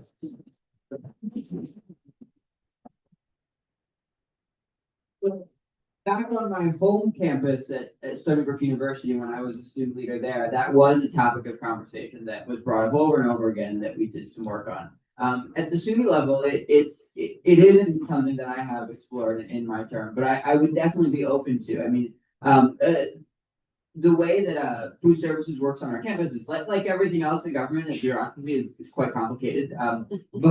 But I do think that there's room to work with our auxiliary services corporations throughout the state to have that discussion. I think it's one that varies greatly from campus to campus, but I will say even the campuses that are the best at it perhaps aren't doing enough on that issue. And it's halal food. I hear a lot about it. I hear about with all sorts of other dietary restrictions where maybe our food services don't live up to what they should. It's one of the most I think common things we hear from students like on the ground on our campuses. And so in my position as student assembly president, I don't know how much beyond having a conversation and perhaps passing a resolution I can do. But I am definitely happy to have that conversation, and if anyone has tangible ideas, we can move forward. Thank you. Thank you. We have a question right over here. We're gonna let Secretary Richter also respond to that. So during my time, was Anami, I previous, is that, okay, sorry. So to answer your question, I worked with SUNY for Donuts, auxiliary services, in their case, FSA, to get a celiac and gluten-free station within the dining hall. So I would love to collaborate with you because I do have some methods on getting different types of food into the dining hall. And I think halal food would be another easy transition for campuses to do.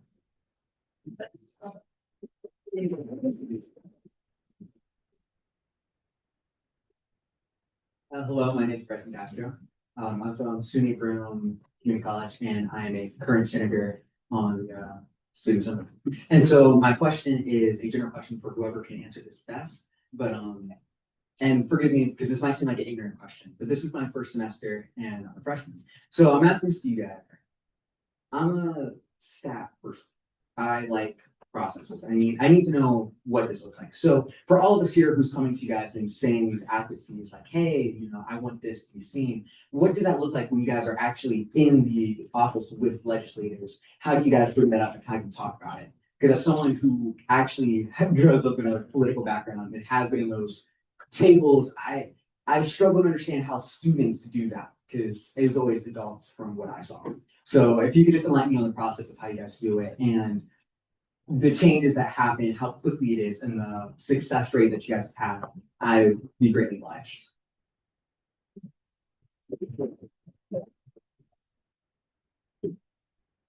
So hi there, and thank you for asking the question. Hi, Lisa, I see you there too.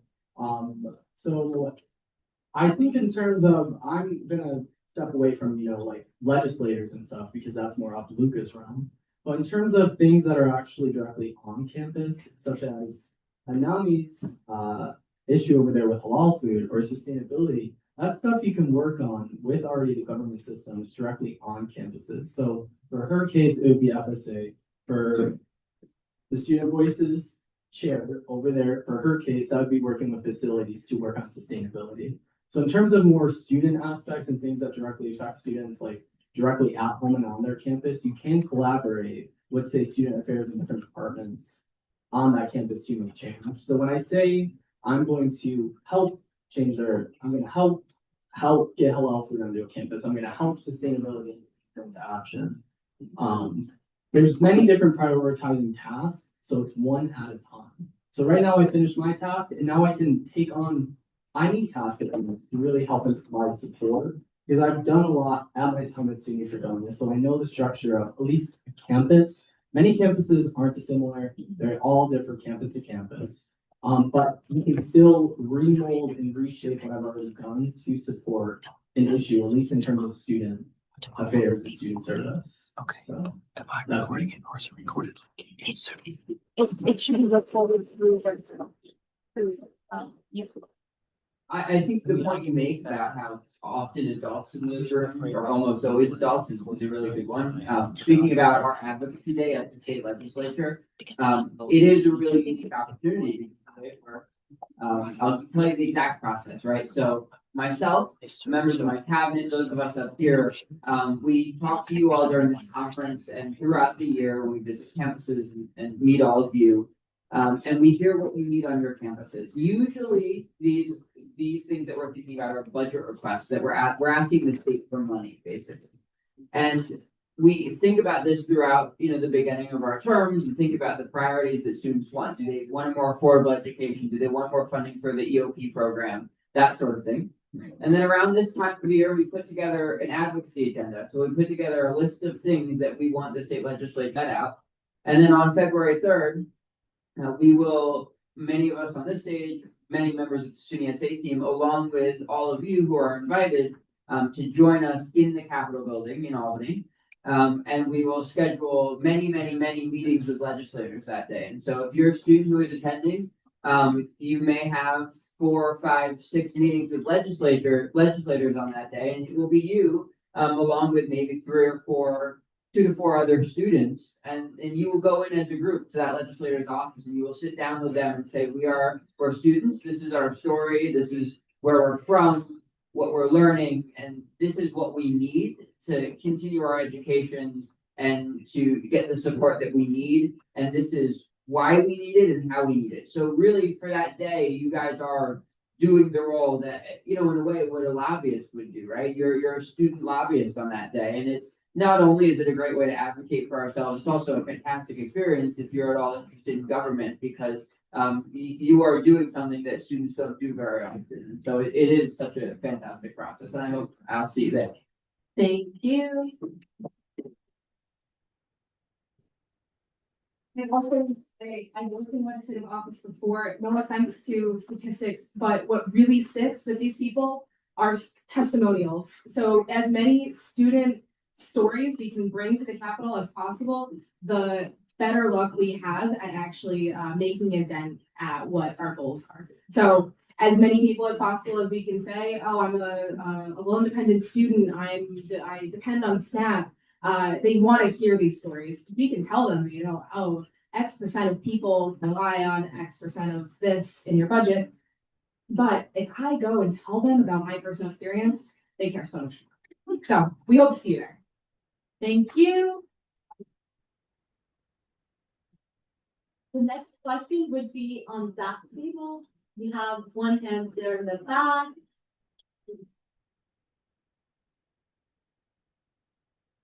Hi, I'm Renato Guido, current student center at Hudson Valley Community College.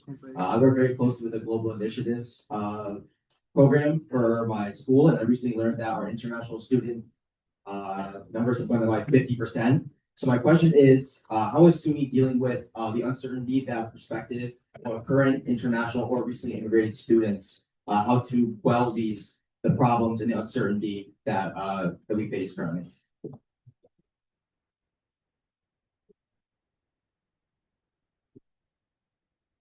Yeah, and this is one of my #1 priorities. I mean, I hear so much about it. It's a challenging topic because at the end of the day, we as a student assembly, and I'm sure SUNY as well, want to be able to say to all of you, to all of our international students, to all of our American students that you are 100% safe here, right? But at the end of the day, that is not necessarily in our control. It's not in SUNY's control. It's not in our state's control. That control lies with our federal government, and so it is a challenging issue to address when there is so much that we cannot do. And so I'll tell you how I've been trying to address it. I've been having conversations with the chancellor about this topic. This is one of the things I talk to him about the most. I expressed that these students are scared. Their peers are scared for them. They are an incredibly valuable asset to the communities that they belong to. And of course, everybody at system administration shares that sentiment. I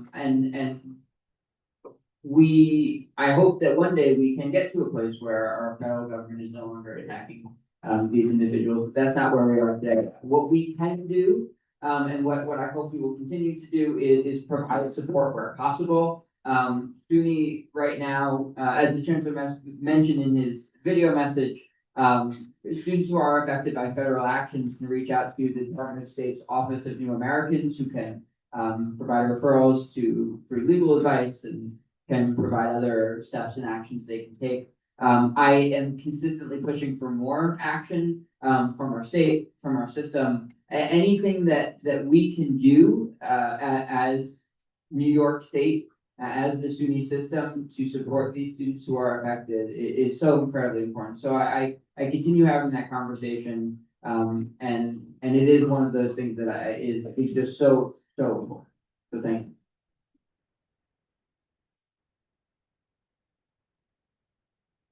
Any questions on that side of the room? We have a question right here, and then Jacket. Howdy, Forrest Report, the Vice President of SUNY Poly. I was wondering how on the newsletter you're going to choose which school has that page that's for the showcase.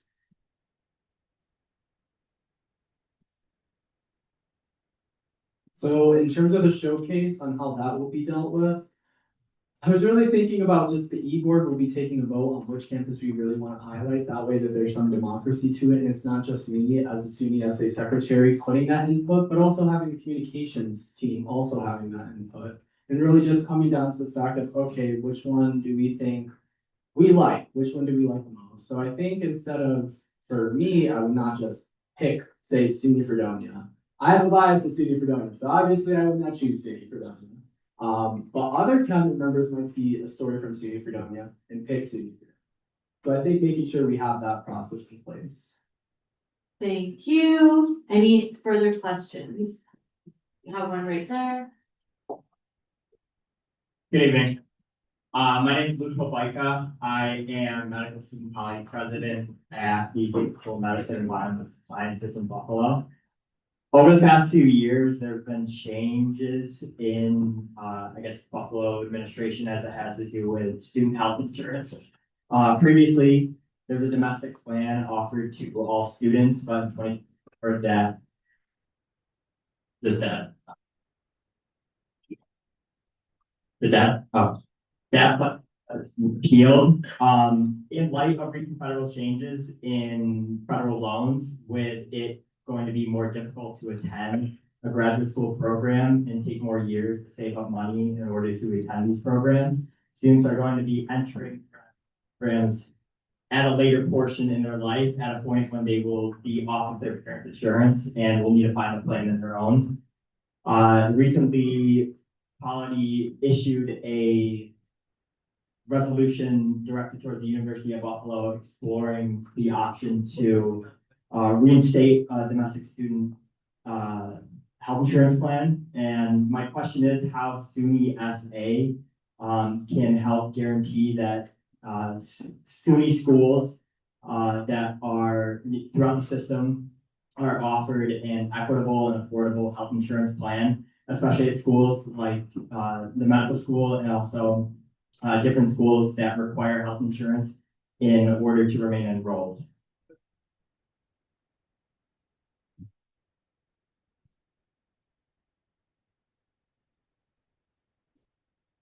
I thank you for that question. I appreciate that.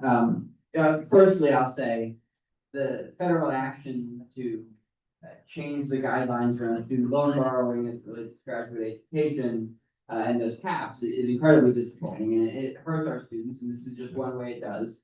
And this is something that when we do meet with our federal legislators, this is something that we will be discussing and advocating for. But that is separate from your concern, simply tangential. Specifically speaking about health insurance, this is the first I'm hearing about the situation at UP. First of all, these are the types of situations where, well, right now I can't say whether or not I can definitively help you, but I would love to hear about these in detail. And so I do encourage you, please email me with the details of this situation, or find me at some point during this conference. I'll give you my business card. I want to hear about this and I want to help here. Generally, health insurance on campuses is often offered through auxiliary services corporations, is my understanding of the situation. It is disappointing to hear that they would discontinue a domestic health insurance program. I'm curious if they are requiring, continuing the requirement to hold health insurance and be an enrolled student. And if so, I think that would be incredibly detrimental. So I need to hear a little bit more about the situation in detail to give a solid comment on it, but I'm definitely here to help. Thank you.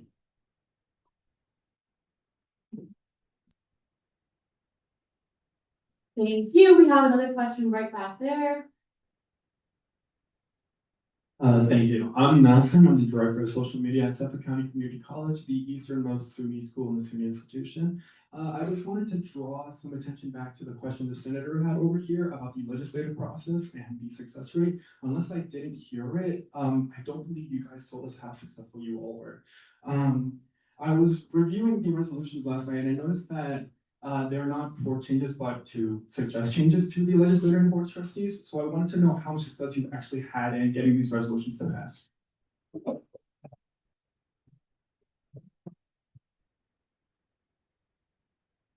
That's a fantastic question.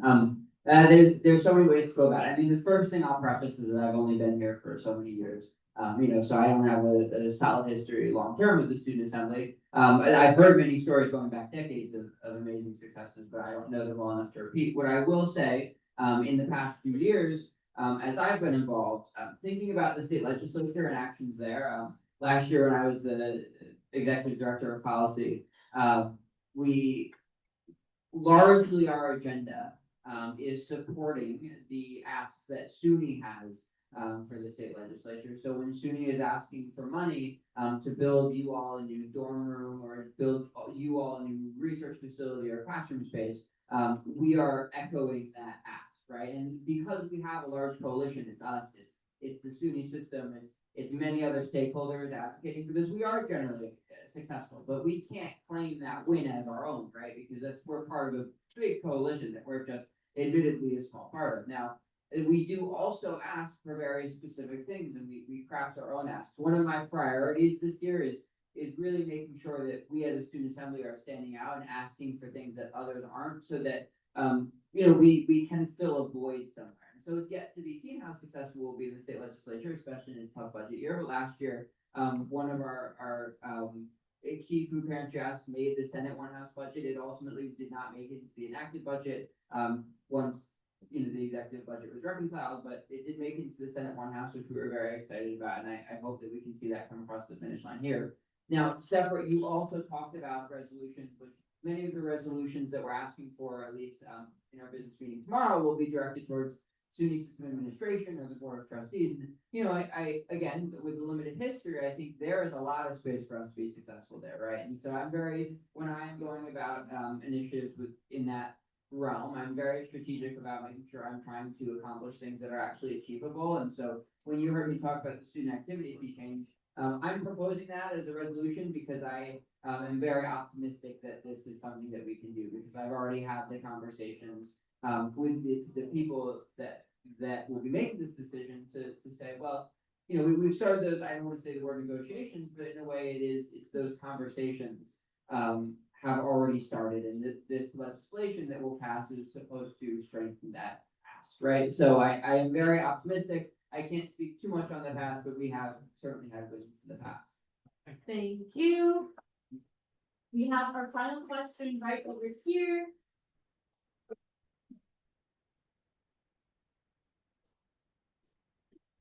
Hi, everyone. My name is Melissa Dee. I am the president of the Jamestown Community College Student Senate.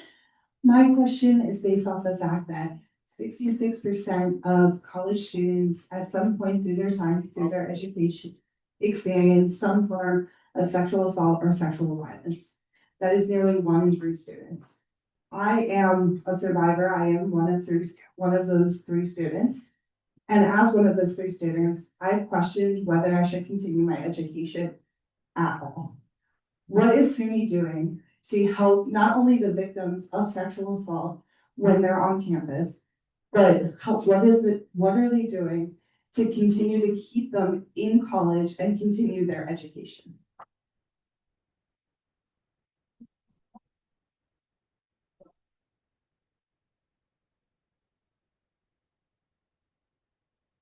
Thank you. I'm really grateful that you brought this to us. I think this is something that it like you said, it affects so many students, and I'm so sorry that it has affected you. It's hard for me to speak to what SUNY is doing, right? I don't want to speak out of turn. I will say that this is something that we're thinking about. We're thinking about our Title IX procedures. We're thinking about our how we handle sexual assault cases, and this was actually a conversation I had recently with the chancellor. We also talked about, well, those things are important, right? Title IX and the procedures we use for reporting, but we also need to prevent it in the first place, right? And the chancellor made the point that that's something that maybe doesn't get enough focus in bureaucracy. Maybe we need to talk more about the prevention, and not just while the other conversation is so incredibly important. We do need to talk more about prevention. And so there is ongoing discussions at SUNY System Administration, and there is real tangible change happening. I can assure you that. I won't go into it all that much, but it is a conversation we will continue to have From a student assembly standpoint, this is something actually within recent weeks has become something I've heard a lot about, and it makes me think about how the student assembly can maybe make a difference. So beyond the conversations I have with the chancellor, how can we as a group maybe make some change here? And so that's something I'm still thinking about, but I think it is something that we should try to tackle. And so if that's something that you'd be interested in working on, I'd love to hear from you on maybe how we could get a coalition together and a group together to explore this issue. I mean, it was suggested, the chancellor had encouraged me to continue having this discussion as a group, whether it be some sort of working group, a task force or something like that, composed of students. And so yeah, please do find me, please do reach out to me, and let's have that conversation.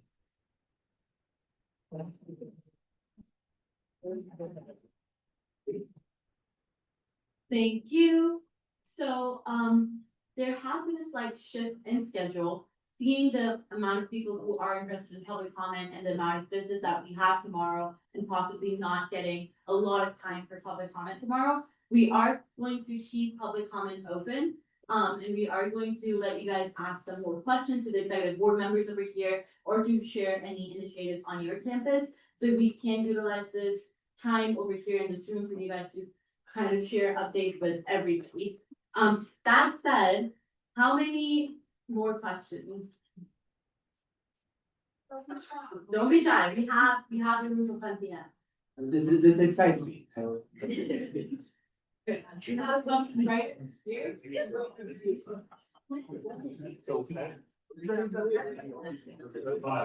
My name is Sean, your boss.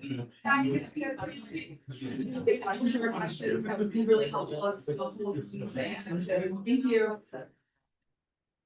My name is Shamir Abbas. I'm the Vice President of Student Affairs at SUNY Broome.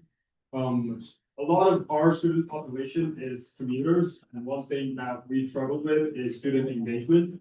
I just wanted to get your guys' opinion on how you have tackled that in the past, seeing as you guys were presidents at your respective student assemblies.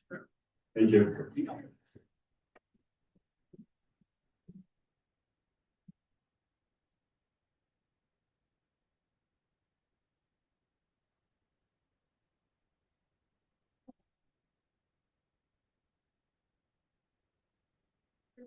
Okay, so I'm going to touch base as a previous president. So I've always been a tutor. I've never been to once in my life. I never went to admissions my freshman year at undergrad because I didn't know. It wasn't that marketing was geared towards me. So as president, right, when I was thinking about events and what have you, I was thinking about what do they do? What do I do at home that like maybe I could create or do something from campus. So for me, that was Bills game. I live in Buffalo. For known as not too far, go Bills. Not too far. So for me, it was like, okay, let me do a Bills event, see how many commuter students really travel and come to campus that day. I think out of all the students that were in there was maybe like 5 or 6 like students that actually joined, and there was about 50 or 60 more students that were actually commuters that joined that Bills game when I made events. But also I want to echo previous comment from a past executive committee meeting for maybe a bigger campus. Our deputy chief of staff, Sarah L. Browdy, do you maybe want to just mention your student engagement off campus in your communities? Because I thought that was a great thing. Unless I'm blanking and that was not you at EC. you can talk about the commuter assistant programs.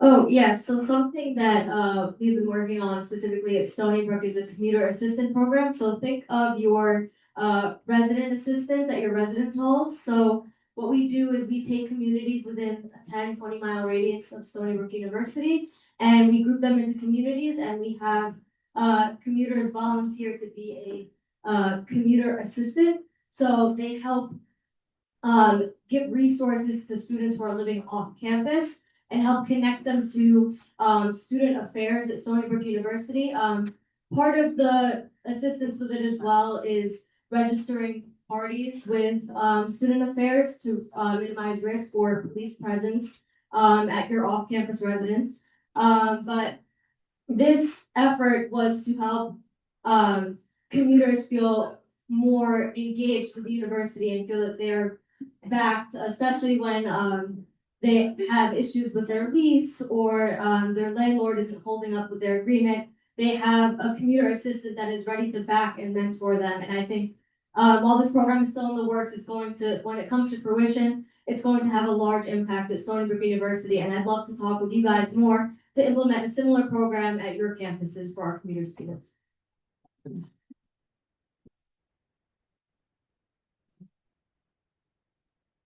Thank you. Any other questions? We have questions from ESF. Thank you. Look, not so much a question, but just wanted to use this moment to get everyone's attention and speak to everybody. So yes, I'm Dan. I am from SUNY ESF. I'm here with our entire delegation here. We have representation from GSA, from our undergraduate student government. And yes, we're very proud of our campus. We have great research output, especially now more than ever. I've mentioned, I heard a lot of mentions of CLCPA and the need for sustainability and to empower sustainability initiatives across not only SUNY, but throughout the whole state.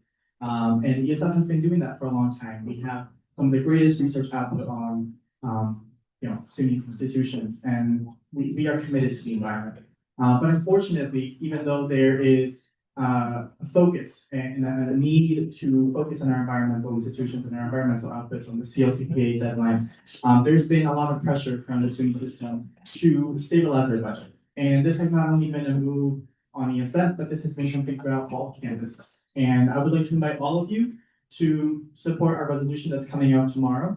In support of a fair funding model. We're giving out a couple stickers, so we would like to talk to all of you about some of the things happening in our campus and some of our outputs and ways that we can support not only ESF, but all the other campuses going through stability planning as well.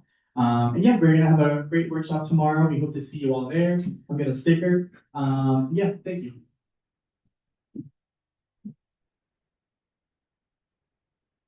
Thank you. We have another hand right here.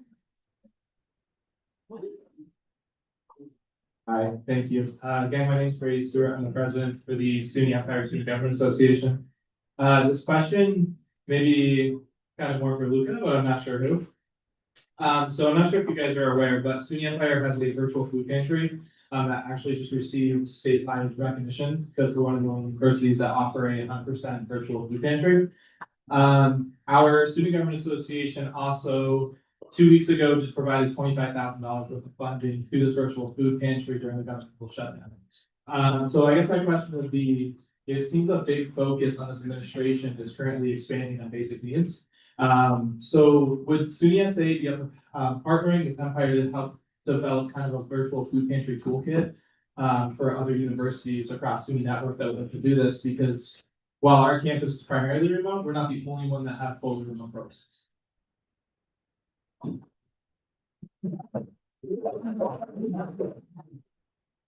Yeah, well, first of all, I think it's amazing that you all funded that program in this time of such urgent need. And I think it goes to show that these resources really are important and make a big impact. Yeah, I would absolutely be interested in partnering. I mean, you should please reach out, tell me more. I think we should have a conversation about that because, like you said, basic needs is one of the biggest priorities. And as I mentioned earlier, virtual learning in higher education is a worthy topic, and it's, you all do an amazing job. We're not the only ones. Many of our campuses, not all of them, offer some level of online education, whether it's a single class, right? And so that is a resource that students need, and I think having a virtual food pantry is a fantastic option.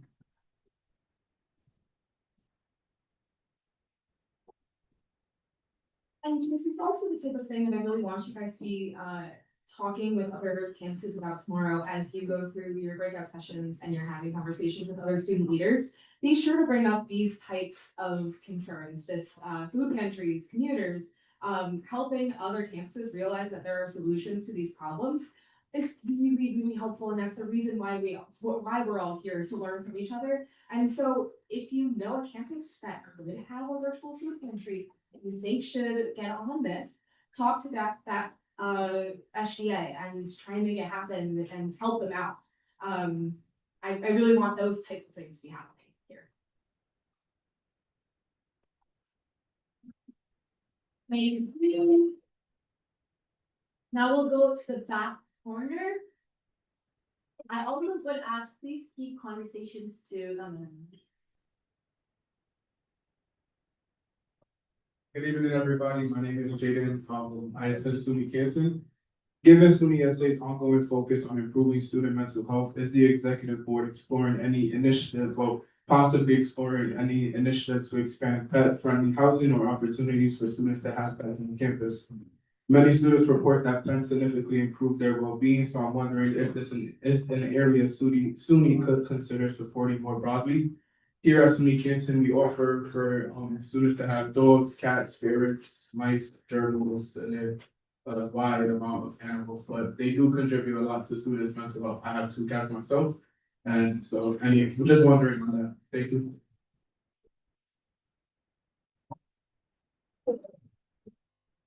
I think that's a great initiative. It's not something I've honestly thought about or has ever been presented to me, but I like the sound of it. I don't know how widespread it is. It sounds like it's something pretty unique to your campus, at least if it's in a widespread way. So yeah, I'd love to hear more. I mean, we'd love to collaborate on it. Thank you. We have a question right over here.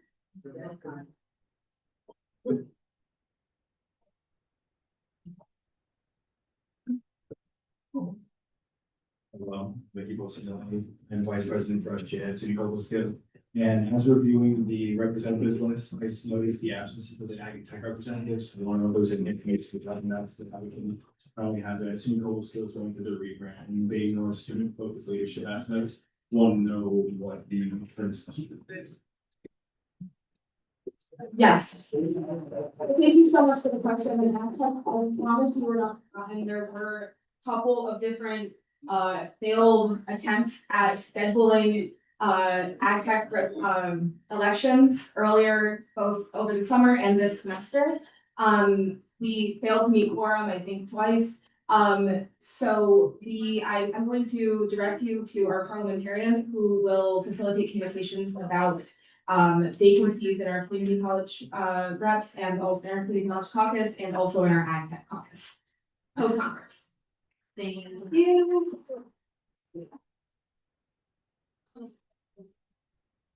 Any other questions? If you have a question, let's go to the back. We have a question here and then we'll go to the back. Right here. Good afternoon again, everybody. My name is Noah. I'm the SG president of SUNY Poly. So my question is regarding the rapid growth of AI. What is the current stance of SUNY SA regarding the use of AI in academic programs and the use of AI by faculty, staff, administrators, and even the use of AI regarding writing and drafting legislation?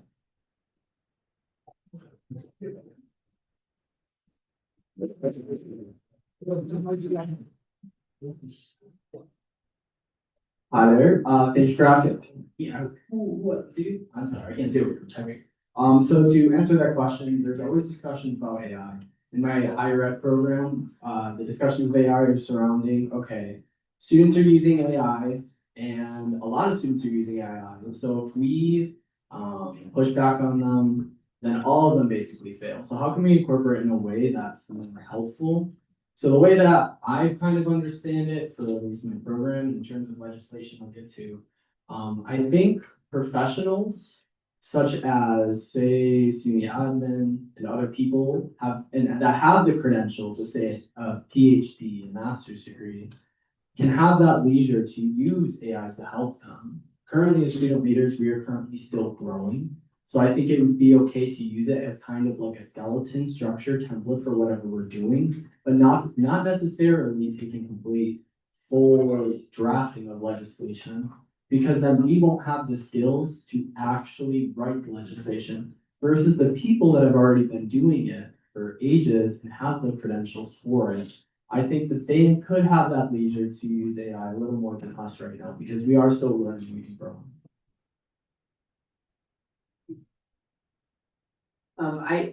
I think there are so many things to talk about with AI, so it's hard to have a stance on AI broadly. Some things I'll highlight are I think there is a lot of good uses for AI that can really, expand our education. And it goes beyond just sort of like the generative AI that, we're using every day, right? And that write things for us and whatnot. There are opportunities to create AI-based software and tools that can help our education. This is something that SUNY is looking at, thinking about an AI advising platform to help assist advising on our campuses and advising our students. And similarly, an AI tutor platform to help and assist and be an additional way to tutor and assist our students in that sense. And so obviously this is an ever evolving and also a new technology. And so these sorts of things have timelines and all that. But I do think that there is a lot of potential here to use this technology to better our education. Thank you. We have a question in the back.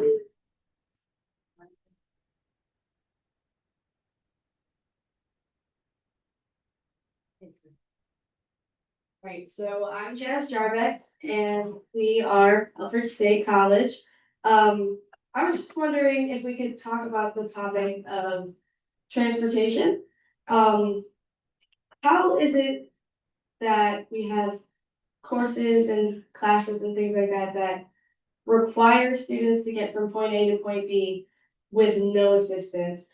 So what is it that you, as our student assembly, and then us as a community can do to create more reliable transportation and or provide, let's say, courses for driver's ed, or even providing an opportunity for car insurances to be lower for those of the students that go from the city to upstate colleges, and they have to use a city address that requires them to have a considerably higher rate when they're a college student, and they're not even there.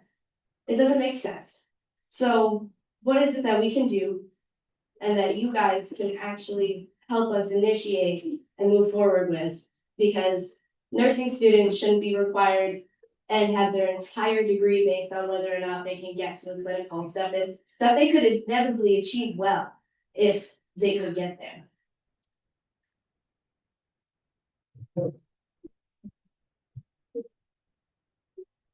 Yeah, transportation is a big topic, and I know it's one that folks at system administration are thinking about. You sort of boil it down into two ways, right? There's transportation within your campus, so things like your campus bus and the places that get you from building to building on your campus. And then there's the public transportation that serves your campus, and both of those things are topics of important conversation. Thinking about the public transit, I think that is a broad conversation that goes even beyond SUNY about how, public transit in our state in many ways and in many areas in our rural areas is underserved. We need to improve that. And I think SUNY can be a leader in trying to sort of connect the campuses to the broader community through public transportation. I think it's really important. It's a conversation that is ongoing. There is money out there to help support that, at least at a small level. And I think this is something that we can work into our legislative or our budgetary asks when it comes to the state legislature, because a lot of these programs can be state funded. And so both when we're thinking about the transportation that gets us, even from our home to our campus to our clinical location to all sorts of places, it's really key that these areas are served by public transportation. And then on our campuses, we have to make sure that students have bus service if their campus requires bus service, and that bus service is as sustainable as possible. So both of these things are really important topics of conversation. I'm always interested to hear campus-specific testimonials. It's actually unfortunately not something I hear a ton about like at a campus level, but if you have a story about your campus and the transit situation of your campus, it'd be really helpful to hear those specifics, whether you come up to me or email me. Having those specific testimonials really helps me when I go out there and helps me tell the story, and I think that's really important.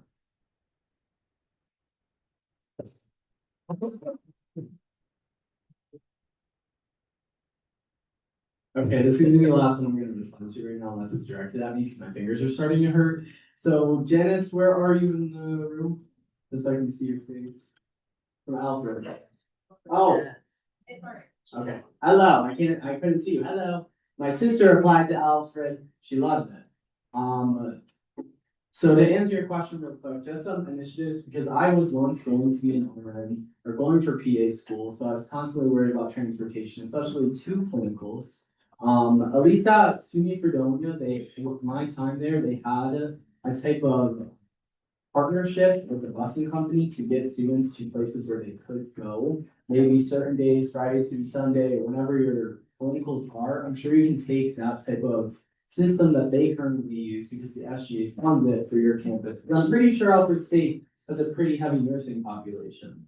So you work with your own SGA to try and create a budget for something like that. And also I know other campuses also have a budget for say like $500 a student can request an emergency fund or something of the matter. So maybe, offer some type of assistance like that first, and then, work together and maybe how can we use this $500 or whatever amount you choose to find public transportation and get to clinical. Because I know how stressful that was for me when I was thinking about those things. So that's some input.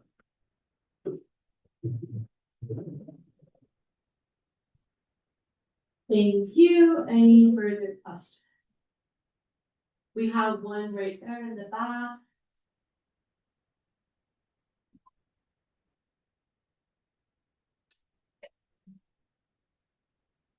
So both of my questions really relate to.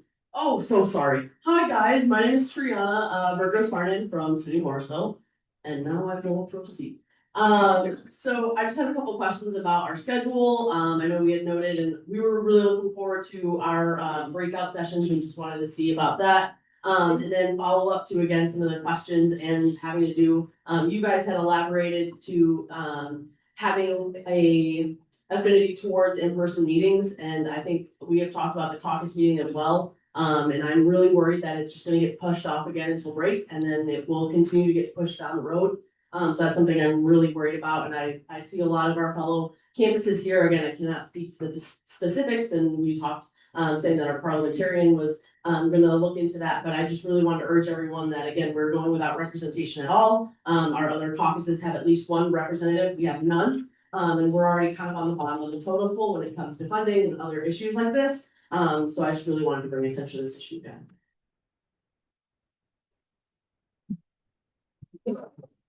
Thank you so much, and I do value everybody's time here. I know there have been some schedule shifts, and I do appreciate your guys' patience. I know many people were looking forward to the positional breakout sessions. We have plenty of time on Sunday morning to take care of those after everybody has breakfast. So I will make sure those happen and make sure that caucuses get to talk to each other, make sure that presidents get to talk with each other, VPs and so on and so forth.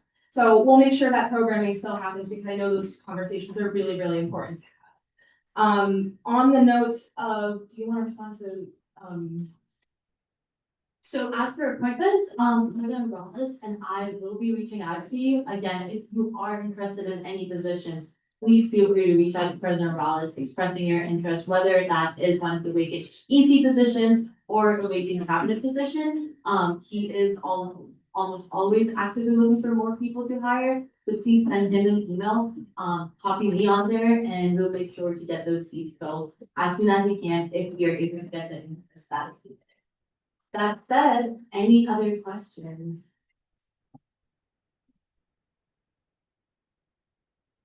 We have one right there. My name is Lucas Cruz from SUNY Suffolk on Long Island. And as a previous trade major, one of my questions are, what actions are SUNY SA and SUNY institutions taking to assess undocumented students to keep safe and on public campuses?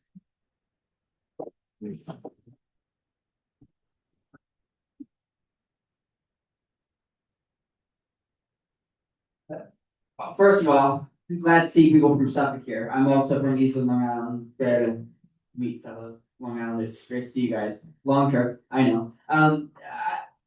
This is such an important priority. Like I mentioned earlier, I want to be able to tell you that undocumented students are 100% safe on every single one of our campuses, but you can't say that with any sort of certainty when the federal government is the way it is right now, right? But what I can tell you is that, all of us at SUNY SA, and even more importantly, everyone at SUNY System Administration, the fears of undocumented students, understands them and is doing everything they can to support them. And we, of course, are always pushing for more and more tangible support. There was a heartbreaking story of a student who was a Suffolk Community College student who was ultimately detained by ICE and now is no longer in our country.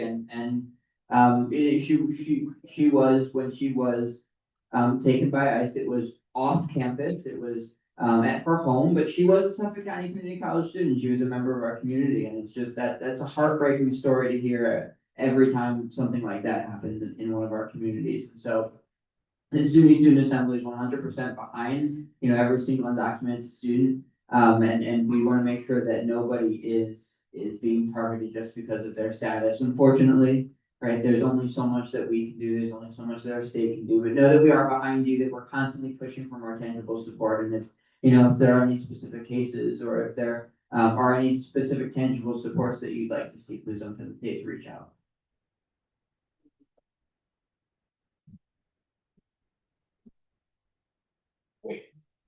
Any further questions? We have one right there.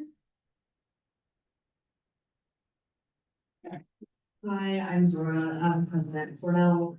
I'm also an EC member. I'm a UC representative. I have a question more for the room, so I guess I'm catching some point. I really appreciate this. So Cornell's campus is currently reviewing our student code of conduct, and I am the only undergraduate student representative on that committee that was elected to be involved in this process in any capacity. And I'm really trying to make it so that our students on our campus are able to protest and be involved on campus things that, are on campus, but, aren't being punished. And I really want to make sure that, at least on my campus, the administration is not overstepping and all these types of things. And so I'd really just like some insight from other campuses and the general SUNY system as to how campus codes of conduct look for each of you. So that's just my ask. And then as a small aside to the ag and tech representatives, if anyone is interested, in being on EC, and I really hope you get your caucus meeting on Sunday. I am actually an agriculture student in our College of Agriculture at Cornell. We're formerly of the Ag and Tech Caucus. So if you have any questions about whether to be on EC, please let me know. I'm happy to be your interim representative for hopefully just a couple more days.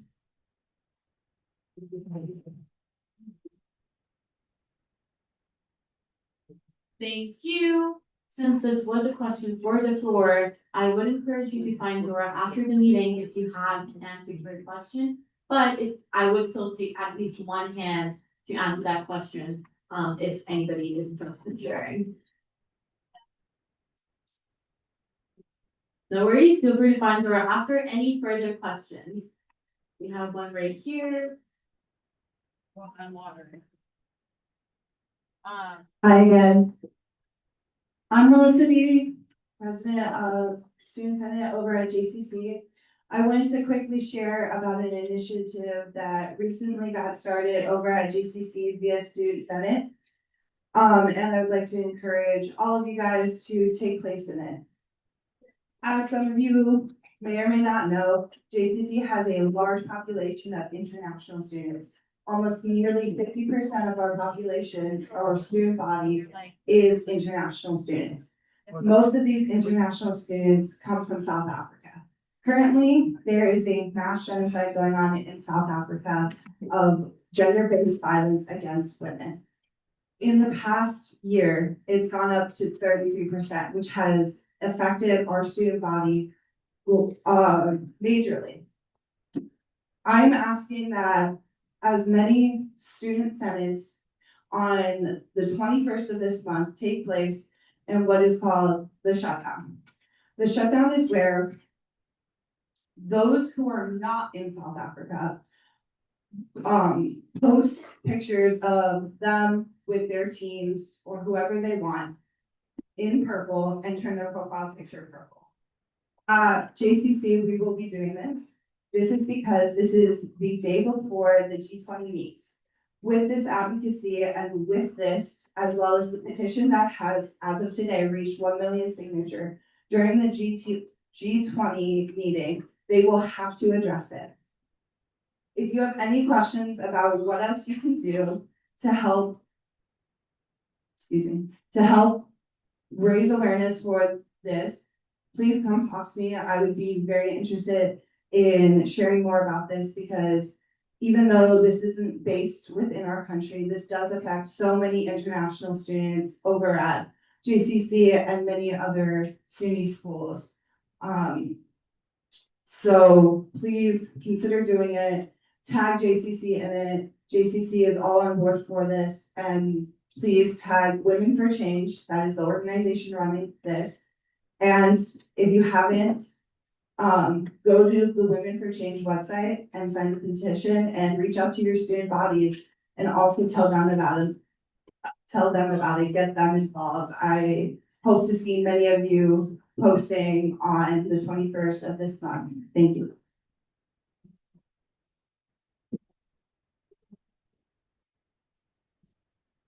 Thank you. Now we will be closing public comment because we do have this room just till 10 p.m. and I would want you guys to have time to talk with each other or the executive board members after. Vice President Coker has a quick announcement before we go for adjournment. Okay, so tomorrow, I'm looking forward to seeing you guys bright and early at 8 a.m. for breakfast. It'll be, I know, it sounds hideous right now. We have a long day ahead of us, so. We are meeting for a breakfast buffet. If you are a voting delegate, you will go to the table where you checked in today. You will go to collect your voting paddle that corresponds with your voting delegate number. Rules committee will be there all morning. We have some programming trainings before our business meeting that is also very important that you hear. So please show up in the morning and we're looking forward to seeing everybody. Amira, do you have anything to add about this? Bright and early. Bright and early. The only thing is, if you have any voting delegate changes, please make sure for verification, you're writing a handwritten note from your SGA president and getting that verified by SUNY system and rules committee if there is any voting delegations changes. If you made changes at registration today, we have them noted. Yep. Seeing no further business, the General Assembly of Student Assembly of the State University of New York stands adjourned at 9:42 p.m. until tomorrow morning, 8:30.